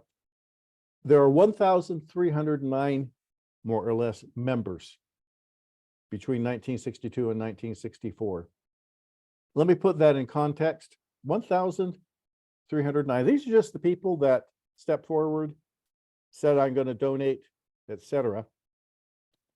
If we are to compare that to the population of Santa Clara County, and if we are to correct for the tremendous undercount in the censuses, that means that in the early 1860s, the Latino population of Santa Clara County was somewhere between about 5,000 and 6,000. The total population of Santa Clara County in 1860 was 11,000, and in 1870 was 26,000. So Latinos were a significant, big, and growing piece of that total population. And yet, of course, you wouldn't know it to hear the narratives that somehow Latinos just disappeared. So Cynthia, I believe, set this up to you. This is a gold mine of information. You have the names, you have where they were, you have the dates. So you can start branching out from there, looking at the censuses, looking at birth files, looking at marriage records that are there with Santa Clara County, looking at death records. You could start with that to really create the demographic basis for what was the population like. Cynthia, would you like to add in a little bit more on the work that you did to pull together this collated sheet for them? Well, the original data for it was actually done by some other people quite some time ago here at CESLAC. They went through microfilms and because I mean, that's how long ago it was. They were working with microfilms. This stuff hadn't been digitized yet, and pulled out all of the junta lists that were published in the Spanish language newspapers. There were two major newspapers during the 1860s in Spanish in California, both published out of San Francisco. One was called La Voz de México. The other, which started up a little later, was called El Nuevo Mundo. And that's where we get these lists of junta donors. So our team here at CESLAC went through all of the published lists and extracted all of the names in the form they were published, with all the typos and difficulties of reading 19th century sources and so forth, and just put together a master list, which I then went through and, as Dr. Hayes-Bautista said, tried to narrow down so that we didn't have a lot of duplications. I'm not sure if these documents were sent to everyone. I don't know what happened with that. I made them available as of Friday. And we made available both my list where I tried to reduce duplications, but also the original list, because that contains the information, for instance, of how many times we know each individual donated, what amounts did they donate on what dates. So these newspapers, unfortunately, have not been digitized yet. We have microfilms and PDFs here at our research center, but they're not publicly available. There is, however, an organization based out of UC Riverside called the California Newspaper Project, and they are in the process of digitizing as many California newspapers from the 19th century onwards as possible in all the languages that they can manage to. So they have a couple of the Spanish language newspapers up, such as El Clamor Público from from Los Angeles, and also the Los Angeles La Crónica later in the 19th century. They're working on other ones. So that's a great resource. They also have a lot of the English language San Jose newspapers on that site. So if you are interested in that, just Google California Newspaper Project, and you'll find their website and also which of the publications have been digitized. You can locate them either by county or by the title of the newspaper. So that's one source that we use a lot in our research here. Another, as mentioned, is the census records. And I put together some instructions. There is a website run by the Church of Latter-day Saints, the Mormon Church, called Family Search. You can make a free account on that site, which will allow you to access all their materials. You do have to make the account, but it is free. And I have written down a set of instructions about how to access California censuses from the 19th century up through 1940.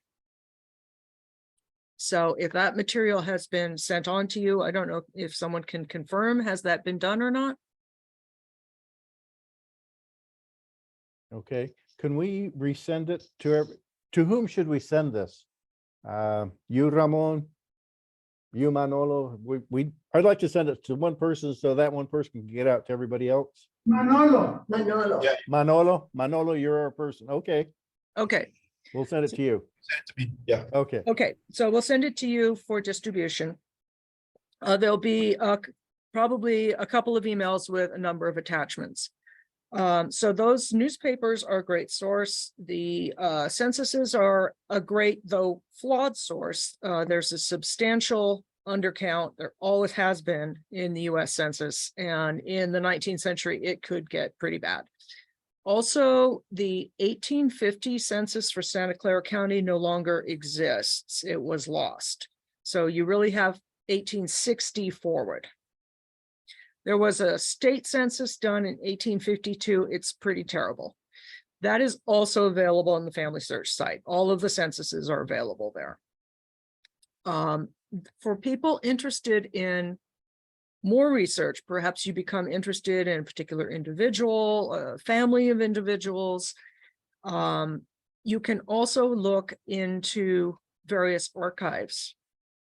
I know there are some excellent archives at UC Berkeley at the Bancroft Library, has collections of papers, so does Stanford University. There is a website called the Online Archive of California, OAC. which gives you lists of all of the archives that exist and to some extent catalogs as to what's in them.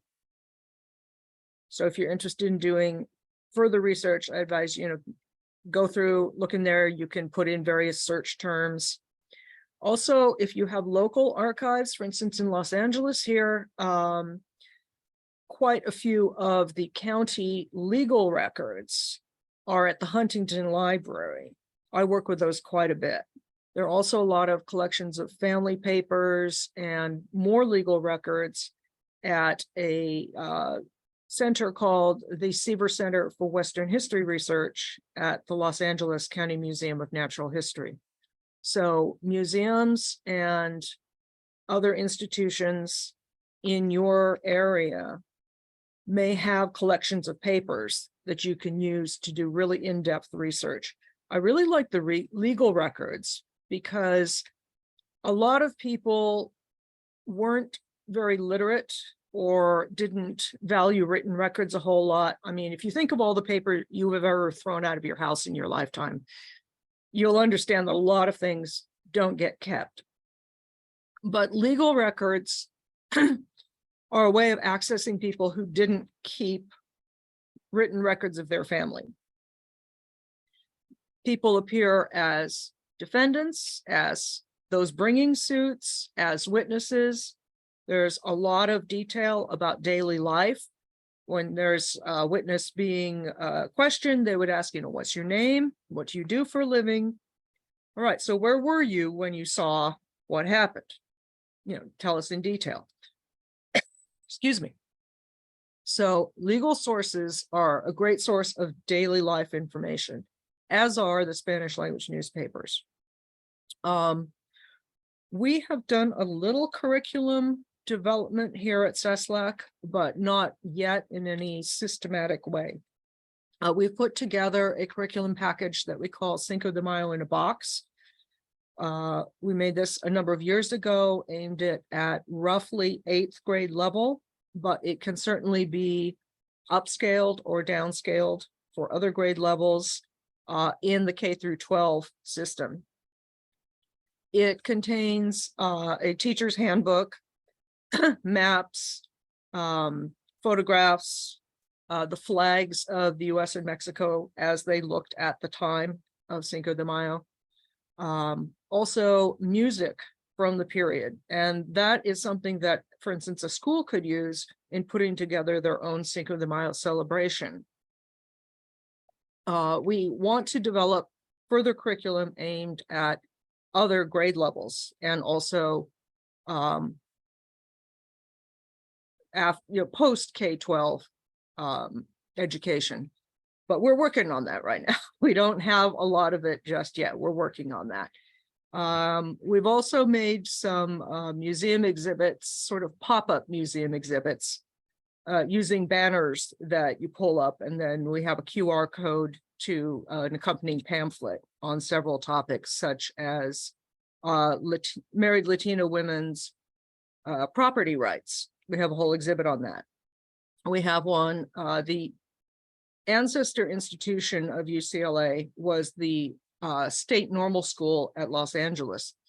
Many of you probably know the first state normal school was in San Jose. The second one was in Los Angeles. And so we looked into, were there Latina students at the state normal school in Los Angeles? In fact, we were able to write biographies of 3 prominent students from that institution. So we made an exhibit about them. We also have one about the Latino legislator, Reginaldo del Valle, who put through the legislation to get that second normal school in Los Angeles, and about his career. So there's a lot of things like that that we develop that can be used or adapted for curriculum. So. All right, excellent. Let me also expand a little bit. I wrote the book on Cinco de Mayo because I wanted to have it come out in time for the 150th anniversary, which was 2012. And we just did it. We sprinted. I didn't start it until late in 2010.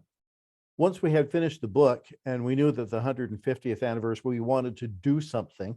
And we were planning to have an event at La Plaza de Cultura y Arte that had just been established by Supervisor Gloria Molina. Seda, Santiso Greenwood, said to me, well, why don't we have some dancers? And I'm an academic, so I said, what do you mean some dancers? And this is Civil War dance. Well, Seda had been the production manager for Ballet Folclórico Flor de Mayo, which is a private dance company that also is based out of Santa Monica College. And so Seda pulled her team together and they created the dances, recreated the music, recreated the outfits that people wore, the speeches, recreated an entire theatrical production that we have since done every year, modifying it slightly depending upon the type of audience.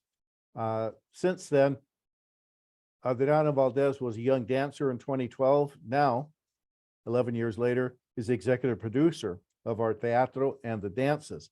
And we've always been interested in having these dances become part of the repertoire of any ballet folklorico. I mean, you do the jarocho, you do the tapatio. You should also do the Cinco de Mayo dances. They're part of our history, as is the music. So, Seda, Adriana, did you want to add anything about the possibility of making these dances available, the music, etc.? Adriana, do you want to add in? Why don't you introduce yourself, at least so people? Yes. Hi, everyone. Adriana Valdez here. Pleasure to meet you all. So, yes, I started off as a young dancer. The first year I was a performer. I started off with the teatro. I was a bit nervous at first. I did not want to do the teatro. I was trained as a dancer, not as a actor, but I was thrown in and I enjoyed it. Now I'm part of it as an executive producer. So we would like to see what we can do to bring this to all the cities in California and have a celebration, not just of the hat dance, which I used to do in middle school and elementary. We want to see the dances that were actually performed in 1860s in the schools, in the recreation centers, and around the California. So it would, this is an opportunity to actually get the folklóricos involved, or if you have musical groups, if you have mariachis can also do a bit of the son sound, the California son that was popular at the time, mainly stringed instruments, guitars, harps, violins, mandolins, etc. Or even theatrical departments as well, not just folkloric dances. Absolutely. So if there are people out there interested, groups out there interested, we'd love to figure out how do we do a technology transfer? How do we help train the dancers, the musicians, etc. So again, we're here to facilitate whatever you want to do, be it hard-headed quantitative research using census. And in addition, you can look at the marriage files. We found the marriage files in Santa Barbara and LA County to be really useful because they go all the way back to 1850. Death and birth files usually don't get really comprehensive to about 1890. That's why we had to use newspapers to try to fill those gaps. You can do that level of analysis, or we can focus more on the performative, the music, the costumes, the outfits that you saw in that video. Each one was based on a photograph of some person who was actually involved in 1860, so that these are reproductions. They're not someone's fanciful idea. That's what people were photographed wearing for special occasions. And we have a couple of good groups of musicians who would also, I'm sure, would be willing to help if some group wants to pick up this type of music and run with it. So with that, Manolo, any thoughts, comments, reactions? Oh, and we'd love to come up at some point and do a one-day seminar, sort of professional development like we've done for Campbell Hall. I don't know if we could work that in maybe before next fall, so we start getting people ready so they understand the curriculum. But let me just leave that as a possibility. We've had experience with Campbell Hall and would love to bring it up to the north end of the state. Manolo, I'll leave it up to you. Well, you can hear me, right? Yes. So again, thank you. That was brilliant. Excellent presentation in terms of what work we can do here. I don't know if Moratores brought his tacones and if he's ready to go. I don't know, but we have músicos here that are world famous, that are well known. So, but I think one of the questions, you have a question? I just wanted to share that, can you hear me? Yes. Can you move into the camera so we can see you? Oh, look at the camera. There you go. There you go. There you go. Consuelo Rodriguez, I know you, I'm sorry, forgot. Consuelo Rodriguez. I just happened to talk with Luis Valdez on Sunday.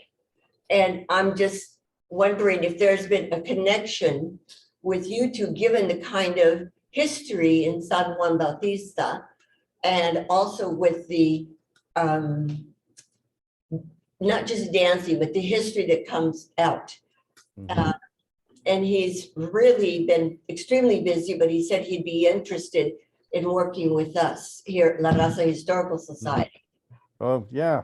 I knew Luis since we were both pups.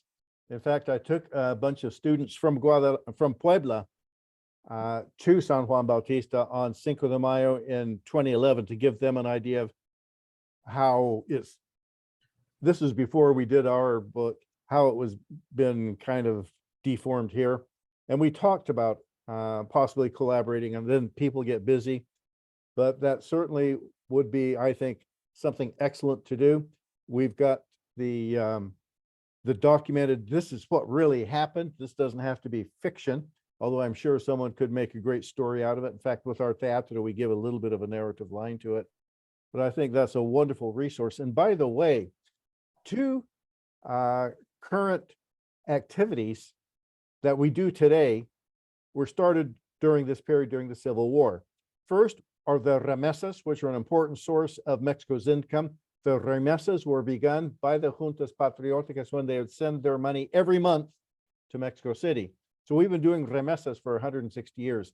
Secondly, the Junta Patriótica based in San Juan Bautista in 1865, when President Juarez's term was over and he had to run for re-election, were the first group to ask for el voto en el exterior. They had been in San Juan Bautista donating every month for a couple of years. They wanted to vote to make their voice heard for the re-election of Benito Juarez. So actually, Latinos here established two important institutions, important for Mexico in the 21st century, las remesas y el voto en el exterior. We have a long history together. Great, thank you very much. Yeah, well, just to continue the conversation. So I think we're all in agreement. This is a long history. It's been a long history of struggle. But I think in this current moment, we're really kind of engaging what's happening in public history. Public history is facing a lot of challenges, and we've been talking about the sins of omission, right? What's been left out, what narratives have been silenced or whitewashed, and we've been talking about the sins of commission in terms of how have narratives generated, right?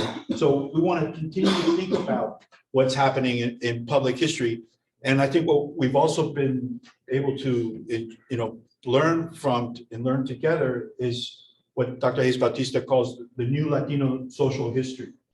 And so what we did was we put up a concept map up there. We have it as a PDF. We have it as a kind of working, what would say, information system, and we're happy to share it. But what the new Latino social history was just shared with us in terms of all the hard work that's been done in LA is think about different approaches to quantitative history and also different innovative approaches to qualitative history. Anyway, there's a lot we can say about that for sure. But one thing that we've been thinking about, trying to get our heads together and wrap our heads around this problem of how do we not repeat what's already been done and start to collate what has been put together already and try to put it together in some kind of accessible system of information that we can then support smaller projects or bigger, projects that are emerging. So we've been talking about something of Raza History Lab, where we can then take what's been done already in terms of archiving in databases and access to what exists already in terms of museums and so on, right? And taking very seriously that an archive like the Bancroft or the Green Library at Stanford can be very intimidating for younger researchers, and even for more seasoned folks, it's not easy to walk. So we're trying to think through how we can actually coordinate what's been done already, right? Start generating new material, right? And work with folks who are working through problems that they're trying to solve. So we've been thinking about that as, again, as we said earlier, as accountable. What will be our community-defined obligation to help bring this together in Santa Clara Valley that has a rich history of Latino presence? So you had a statement, or you had a statement? Come around over here, so Yeah, just to see the people in internet land. Buenas tardes, everybody. Good afternoon. My name is Jesus Covarrubias. I teach Chicano Studies and Music here at San Jose City College. I've been here about 25 years. I missed the bulk of your presentation. I was actually teaching a Chicano music class, but I've caught the tail end of this conversation. And I really want to highlight just a couple of quick points here. One is this, the point you raised, you brought forward about the need to reclaim our Latino narratives is critical. You mentioned the HSI initiatives and how they are leaving a lot to be desired. You mentioned UCLA. Well, we've had several HSIs in our San Jose Evergreen Community College District. And as a member of our Latino Education Association, we've really fought hard to ensure that these dollars get implemented appropriately. And so I think a huge part of the reclaiming the narratives involves holding our institutions accountable to our communities, because there seems to be a very strong disconnect between what these initiatives are for and then what ends up happening. And for example, on our campus, we've really struggled to establish a meaningful advisory committee that all of these HSIs require, which is community involvement. We need people from the community to kind of be a sort of an oversight group to see how are these dollars being used? Are they being impactful as far as Latino student success? And so part of what we've struggled on our campus as Latino faculty staff organization is, the sort of perceptions of the Latino threat, right? You mentioned the demographic shifts is not always something that is recognized. So today, now the new buzzword is DEI everywhere, right? Diversity, equity, and inclusion. And what I keep bringing up is that it's all great. Inclusion is great, but we shouldn't equate inclusion with exclusion or dilution, in that we have a very large percentage of our people that are attending these institutions, in particular this district.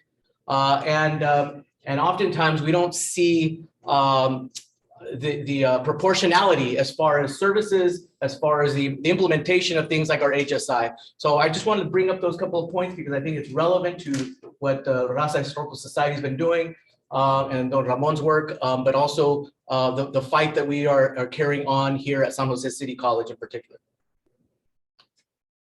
All right. Excellent. Excellent. I prefer to stay back here if it's possible. Can you all hear me? Yes. Can you guys hear on the Zoom? Not clearly. Not clearly. Is that a question? Yeah, bring her a microphone. Your mic, yeah. And put the mic close to your mouth to make it work well. Please. No soy chuparrosa. I didn't hear you, Betty. I'm not chuparrosa. Well, I heard it now. Dr. Bautista, thank you so much for being here. I think that we've all appreciated you and have voiced it very loudly. And thank you for all the hours that you spent doing this research. I wanted to comment just a couple of things. First of all, I think last I counted, there were about 20 people in the room, and 7 of those people have doctorates. I think that's pretty amazing. And the other thing I wanted to say is that it's my understanding that funding for elementary level schools is being released this year to do ethnic studies at those elementary grade levels. And I think Dr. Bauer can correct me if that's not right, but do you see an intersection there with what we want, with spreading this beautiful information through an established curriculum and through an established methods through the institutions? Aside from all of the other work that we're doing with community organizations, and I understand how schools are the most resistant to change, but since it is a law, ethnic studies is the law now, that this would be a good vehicle to spend some time looking at and seeing how we can distribute this information to all of our young ones coming through. Thank you, Betty. Was that clear? Did I express it correctly?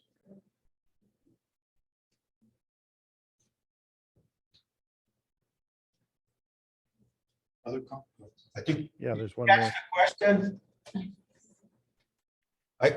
I think it's, one question is, how do we get this curriculum into the elementary school system as quickly and as efficiently as possible? And maybe Dr. Bauer can help us with that. That's where we need to do a little bit of strategizing, because school districts tend to be a little bit independent. And, like here in LA, yes, we have LAUSD, which is a big one, but then you've got about, 45 other school districts. I'd be willing to sit down with you and strategize what would work in Santa Clara County.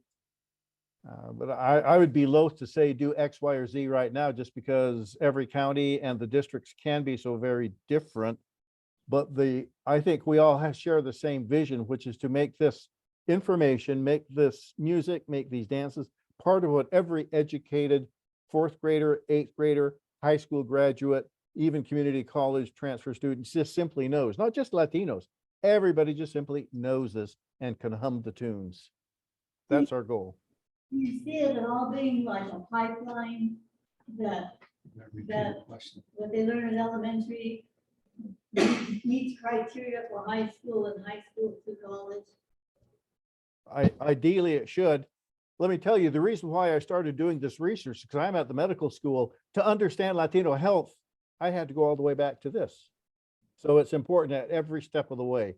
And when we do our Latino executive leadership training, we include all of this information, because Latino executives in whatever industry, aerospace, high tech, food and beverage, entertainment, need to have this background so they can find their own voice, vision, and narrative.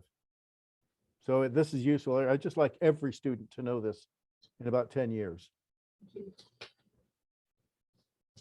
Hello, Dr. Bautista. Derek Grass again, Board Trustee, Vice President of Mount Pleasant School District. Our district, along with Betty Martinez, implemented board policy for diversity, equity, inclusion, and belonging. And we certainly believe that that needs to be part of the curriculum. Maybe you're doing this already. Has this presentation in terms of Latino history been given to many of the county offices of education? Because certainly we need to filter that into the school districts and make it available for everybody. Thank you. That's a great question. And that's a great point. Oh, don't go. Don't sit down yet, please. We need to talk. No, it has not in any organized form. We have, in fact, because we're researchers, we've been rather passive. If people come to us, we will share it. Like Ramon took the initiative to write to me, say, will you share this? Well, of course, here we'd love to. I would like to work with you so that we can take the initiative and go out, go to the boards of education, go to the places that make these decisions. We'd love to come with you. You know them. I don't know them. So I don't know whom to pick up the phone and call. You do. Let's work together and let's get this in front of them. Would love to do that. Wonderful. Thank you. Thank you. Thank you again, Dr. Hayes-Bautista. Joel Herrera here. And as I'm sitting here and thinking and listening to Dr. Manolo, you know, he's a grant writer and he's a transnational activist, Mexico here. And he keeps mentioning this large grant, big pools of money. We need partners. Okay, we need partners. Albemarle School District, we have the Mount Pleasant School District. We need partners so we can make these series of grants that all paid for, plus the state money that Betty Martinez was talking about. So, and then as I'm sitting here thinking, well, what could I do? Because it's, I'm very connected to the statewide California Association of School Administrators. I'm a former president for Santa Clara County, and it's a statewide organization. And what you did today, Dr. Hayes-Bautista, is worthy of a day-long workshop with breakout groups for the educators that work in our school districts, so they could bring it back to the teachers. It needs to be like tentacles, like an octopus, where we got so many tentacles going out in every direction with community groups, with students. San Jose State College could be one of our partners. And Manolo is driving us to and Dr. Ramon Martinez is driving us to make these partnerships so that we can put pen to paper. And you don't have to take responsibility for everything. We're going to host one thing at Casa Grande. We're going to host something at Milpitas. We're going to host something here at San Jose City College. We're going to host something in Albemarle School District. Like Manolo said, we're not going to solve it today. But when we come to you, please just say, yes, we're going to make your life, it's not to make your life harder, but it's to bring opportunities. And we need someone to stand up and say, I'll give you the place. And more importantly, I'll bring the food. I'll bring the refreshments. But that's that's how I'm seeing this, what you're saying, because I would have loved to.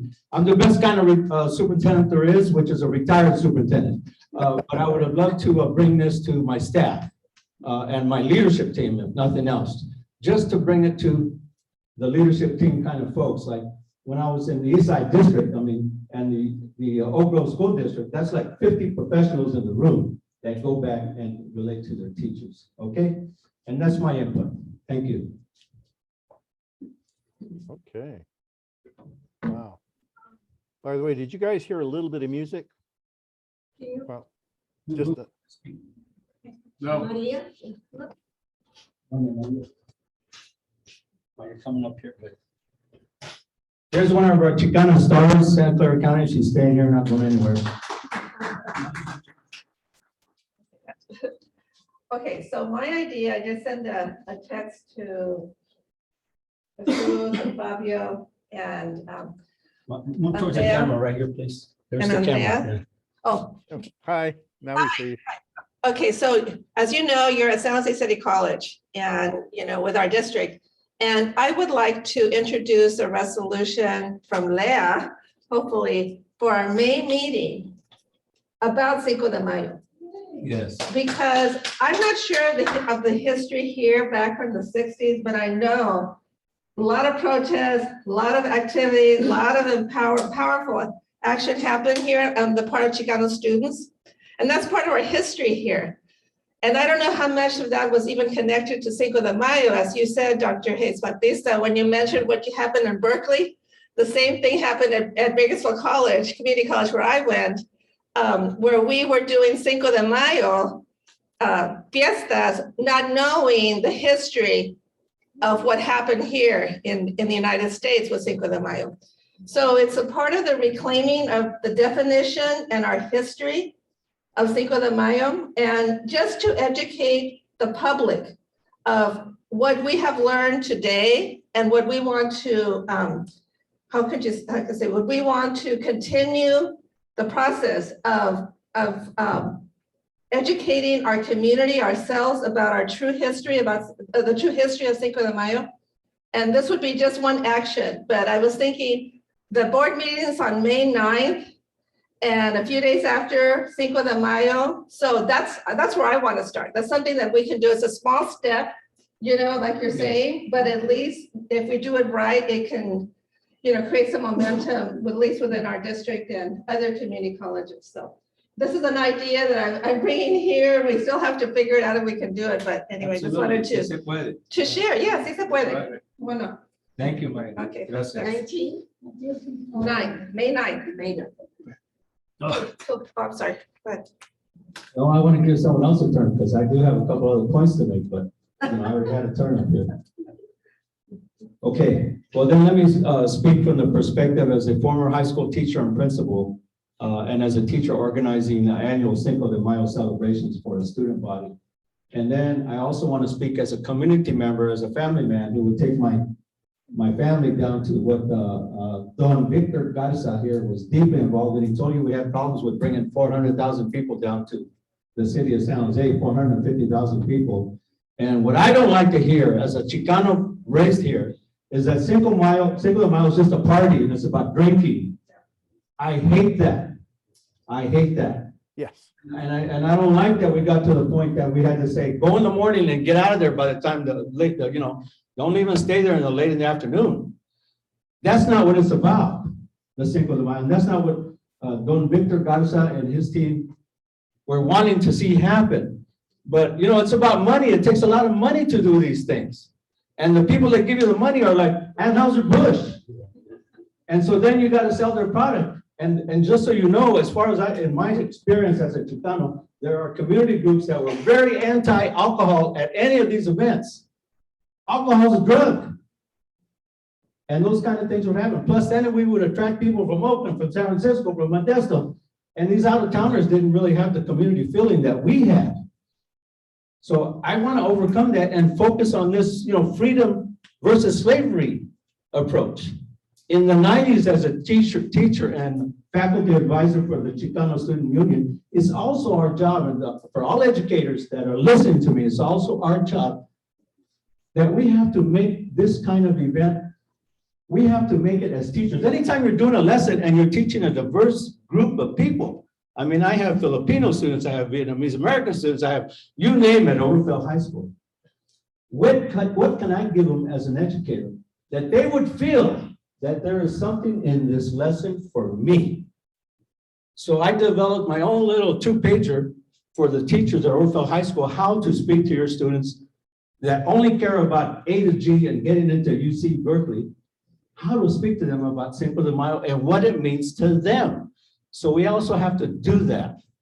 The very short idea is that for me, it was a story about overcoming the odds. And I developed something for our teachers that they can share with us. Hey, when was the time that you felt like you would never win that wrestling match, but you overcame the odds with the practice? You got to give them something that they can relate to. That's our responsibility as educators. It's not just a Chicano holiday. It's not just a Mexican holiday. It's a freaking American holiday celebrated every year since 1863 in this country. Right, Dr. Hayes-Bautista? Right, absolutely. I know. Absolutely. You see what happens when you get me excited and you give me a microphone? Who's next? Vámonos, professor. And I'm proud of you. I want to get to know you later. Of course. Now you fired me up. Come on. So, real quick anecdote, I think, but it's something that I think we can, there's some takeaways with it, and that's exactly what you're saying. Several years ago now, I don't know how it happened, I was invited through the Mexican consulate to go over to LinkedIn headquarters in San Francisco to do a presentation on Cinco de Mayo to a huge number of their employees. And I was determined to do exactly what you brought up, which was to, as a matter of fact, the title of it was Cinco de Mayo or Drinko de Mayo. Oh, and I made it a point to say we in our Latino community, especially San Jose had a huge Take Back Cinco de Mayo campaign many years ago, which was to reject the corporate sponsorship, the alcohol sponsorship. And I know places like San Antonio, Texas, where they rejected the tobacco and alcohol for many years ago, because this was also coinciding, and Professor, you're the one that did a lot of that research, looking at how this was tied to deterioration of Latino health. It correlates directly with the corporate sponsorship. So we have a responsibility to do that. So when I brought this presentation to LinkedIn, there were not very many brown faces in the audience. It was predominantly white, Asian, and Indian, and but they were extremely receptive.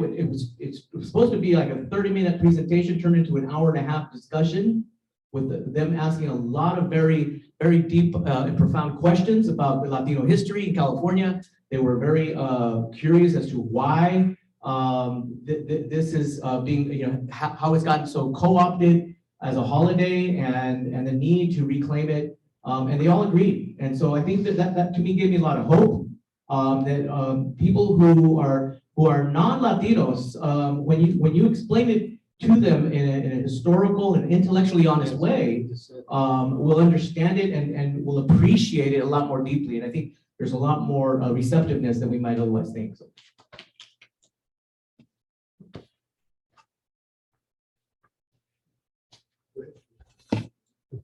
I know. Hey, a woman. As I listen to all your ideas and things are just ping-ponging around in my head, and I can't make promises because I'm not the owner of Casa Grande. I'm not the director of Parks and Recreation, but currently school programming we do at New Almaden Quicksilver Mining Museum is for third and fourth graders. It ties into the Gold Rush curriculum. The statement the student made about, I don't see myself in this history, it like hits me in the gut because I know there are so many that do not. And that is part of our curriculum we do right now is to let a lot of people see themselves. So we do these 12 identities, 6 towns, 6 community, or 6 towns, 6 mining, and they are the Spanish miners, indigenous people. So that's one thing we have to offer. We do it in person. We're hoping to open that back up again in the fall. You have to get your own transportation, and I know that is a challenge in this county. We also created a virtual program during the pandemic, so we do have it virtually as well. And we're just finishing up a couple traveling trunks so that teachers can borrow those and use that for their curriculum, so that there's a local tie to the gold rush with the mercury mining that was here in New Almaden. But something that's kind of ping-ponging around in my head is to perhaps create a public program that uses the Cinco de Mayo history and ties it to the juntos at New Almaden. That would be our tie-in. It's very tangible, so that's a really good link for us.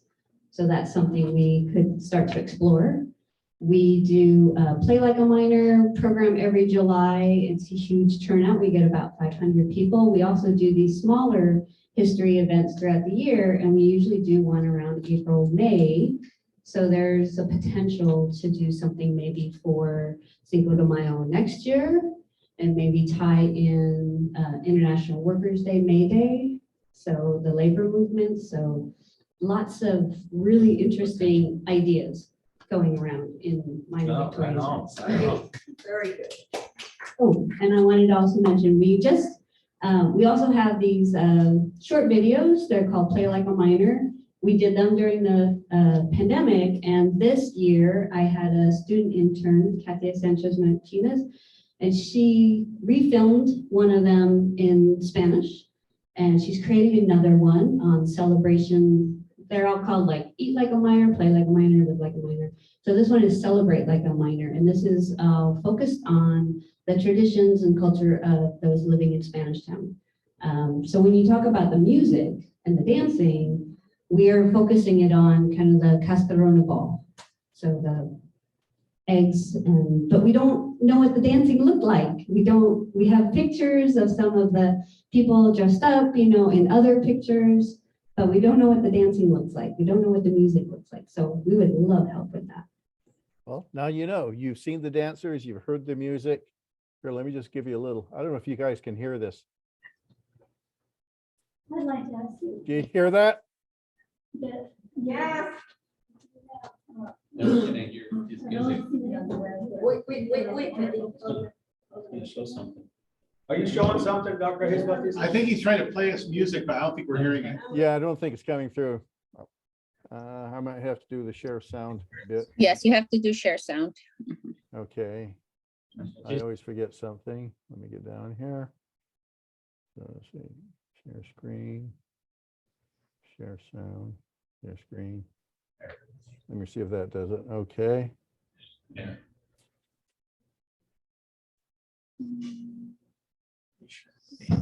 You didn't hit at the bottom corner when you did the share Still- screen, Professor, to share that sound. You know how at the bottom of the screen, when you start sharing your screen, Yeah, there's I a little clicked that. square on the left?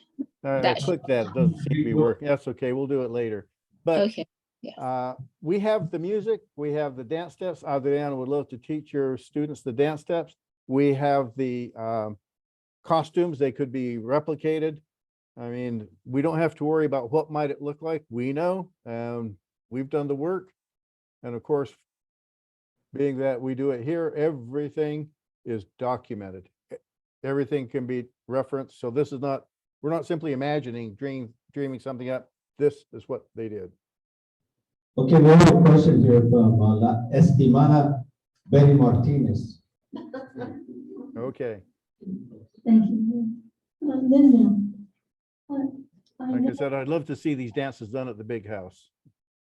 I know that the ideal thing is to have students go and experience the beautiful surroundings and the beauty of your site to experience your curriculum.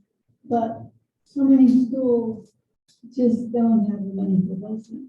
Is there any way you can modify or adapt your curriculum to go and take your staff to classrooms? I know the Valley Water District has a great program, and they actually go into the classrooms and get the kids aware of the water cycle. So something you could think about, doing something like that in the future, that would be helpful. Yeah, we do have a virtual where we do it over Zoom.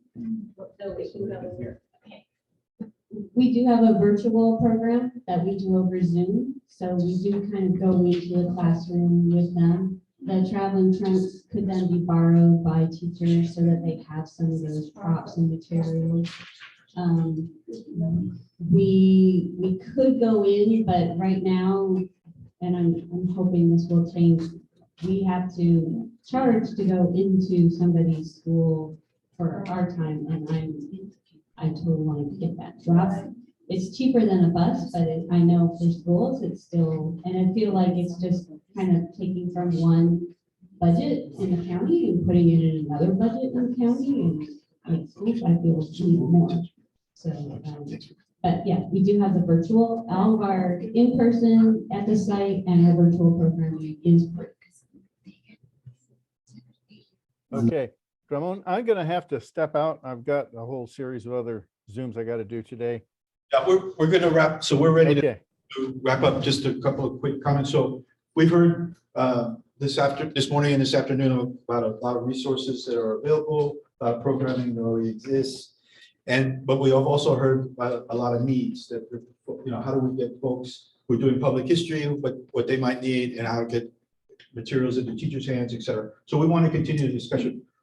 There's more to say, but the one proposal is the NEH Public Humanities Discussions Grant.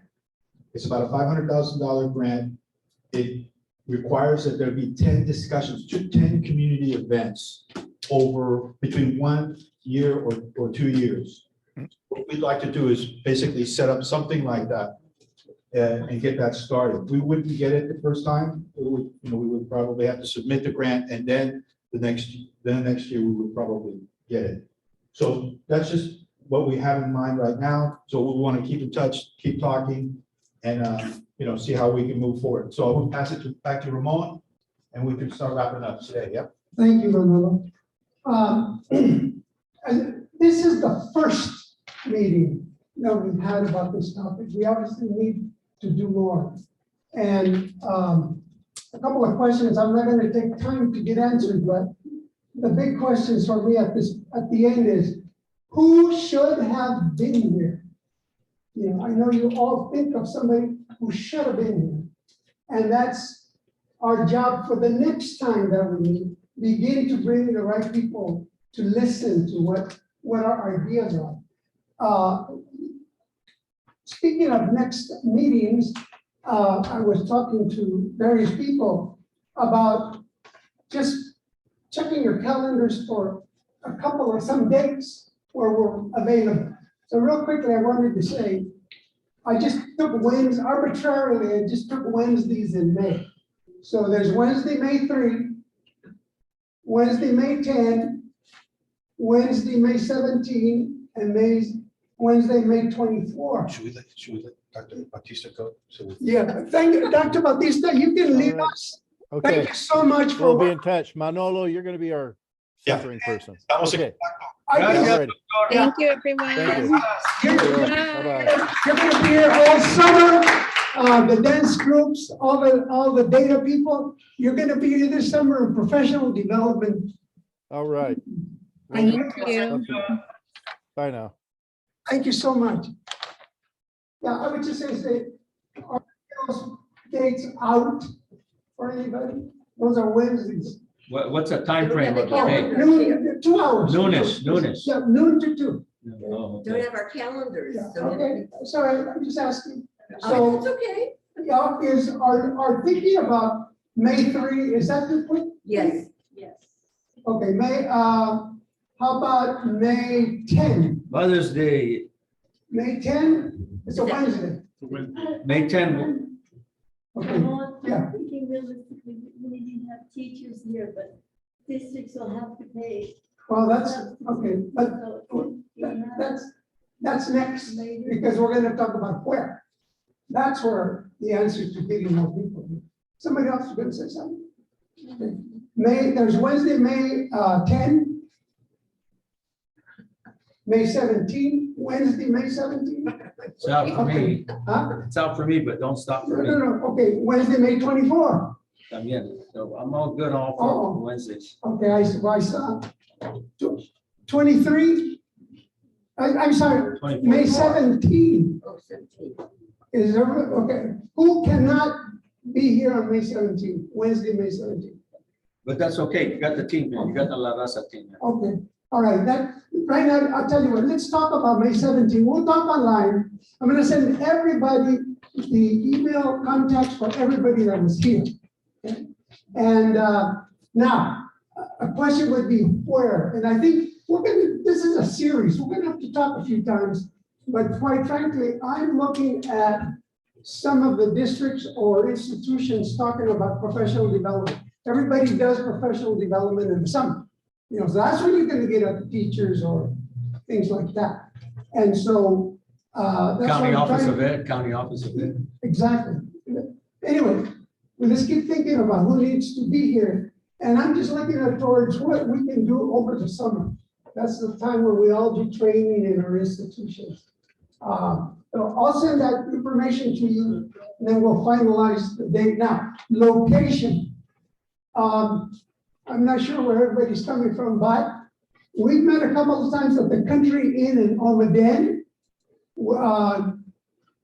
Superintendent Bauer volunteered her district office of Elm Rock. My wife and Mr. Grasky from Mount Pleasant have to be an option or else I can't go home. And City College, I know you're supportive.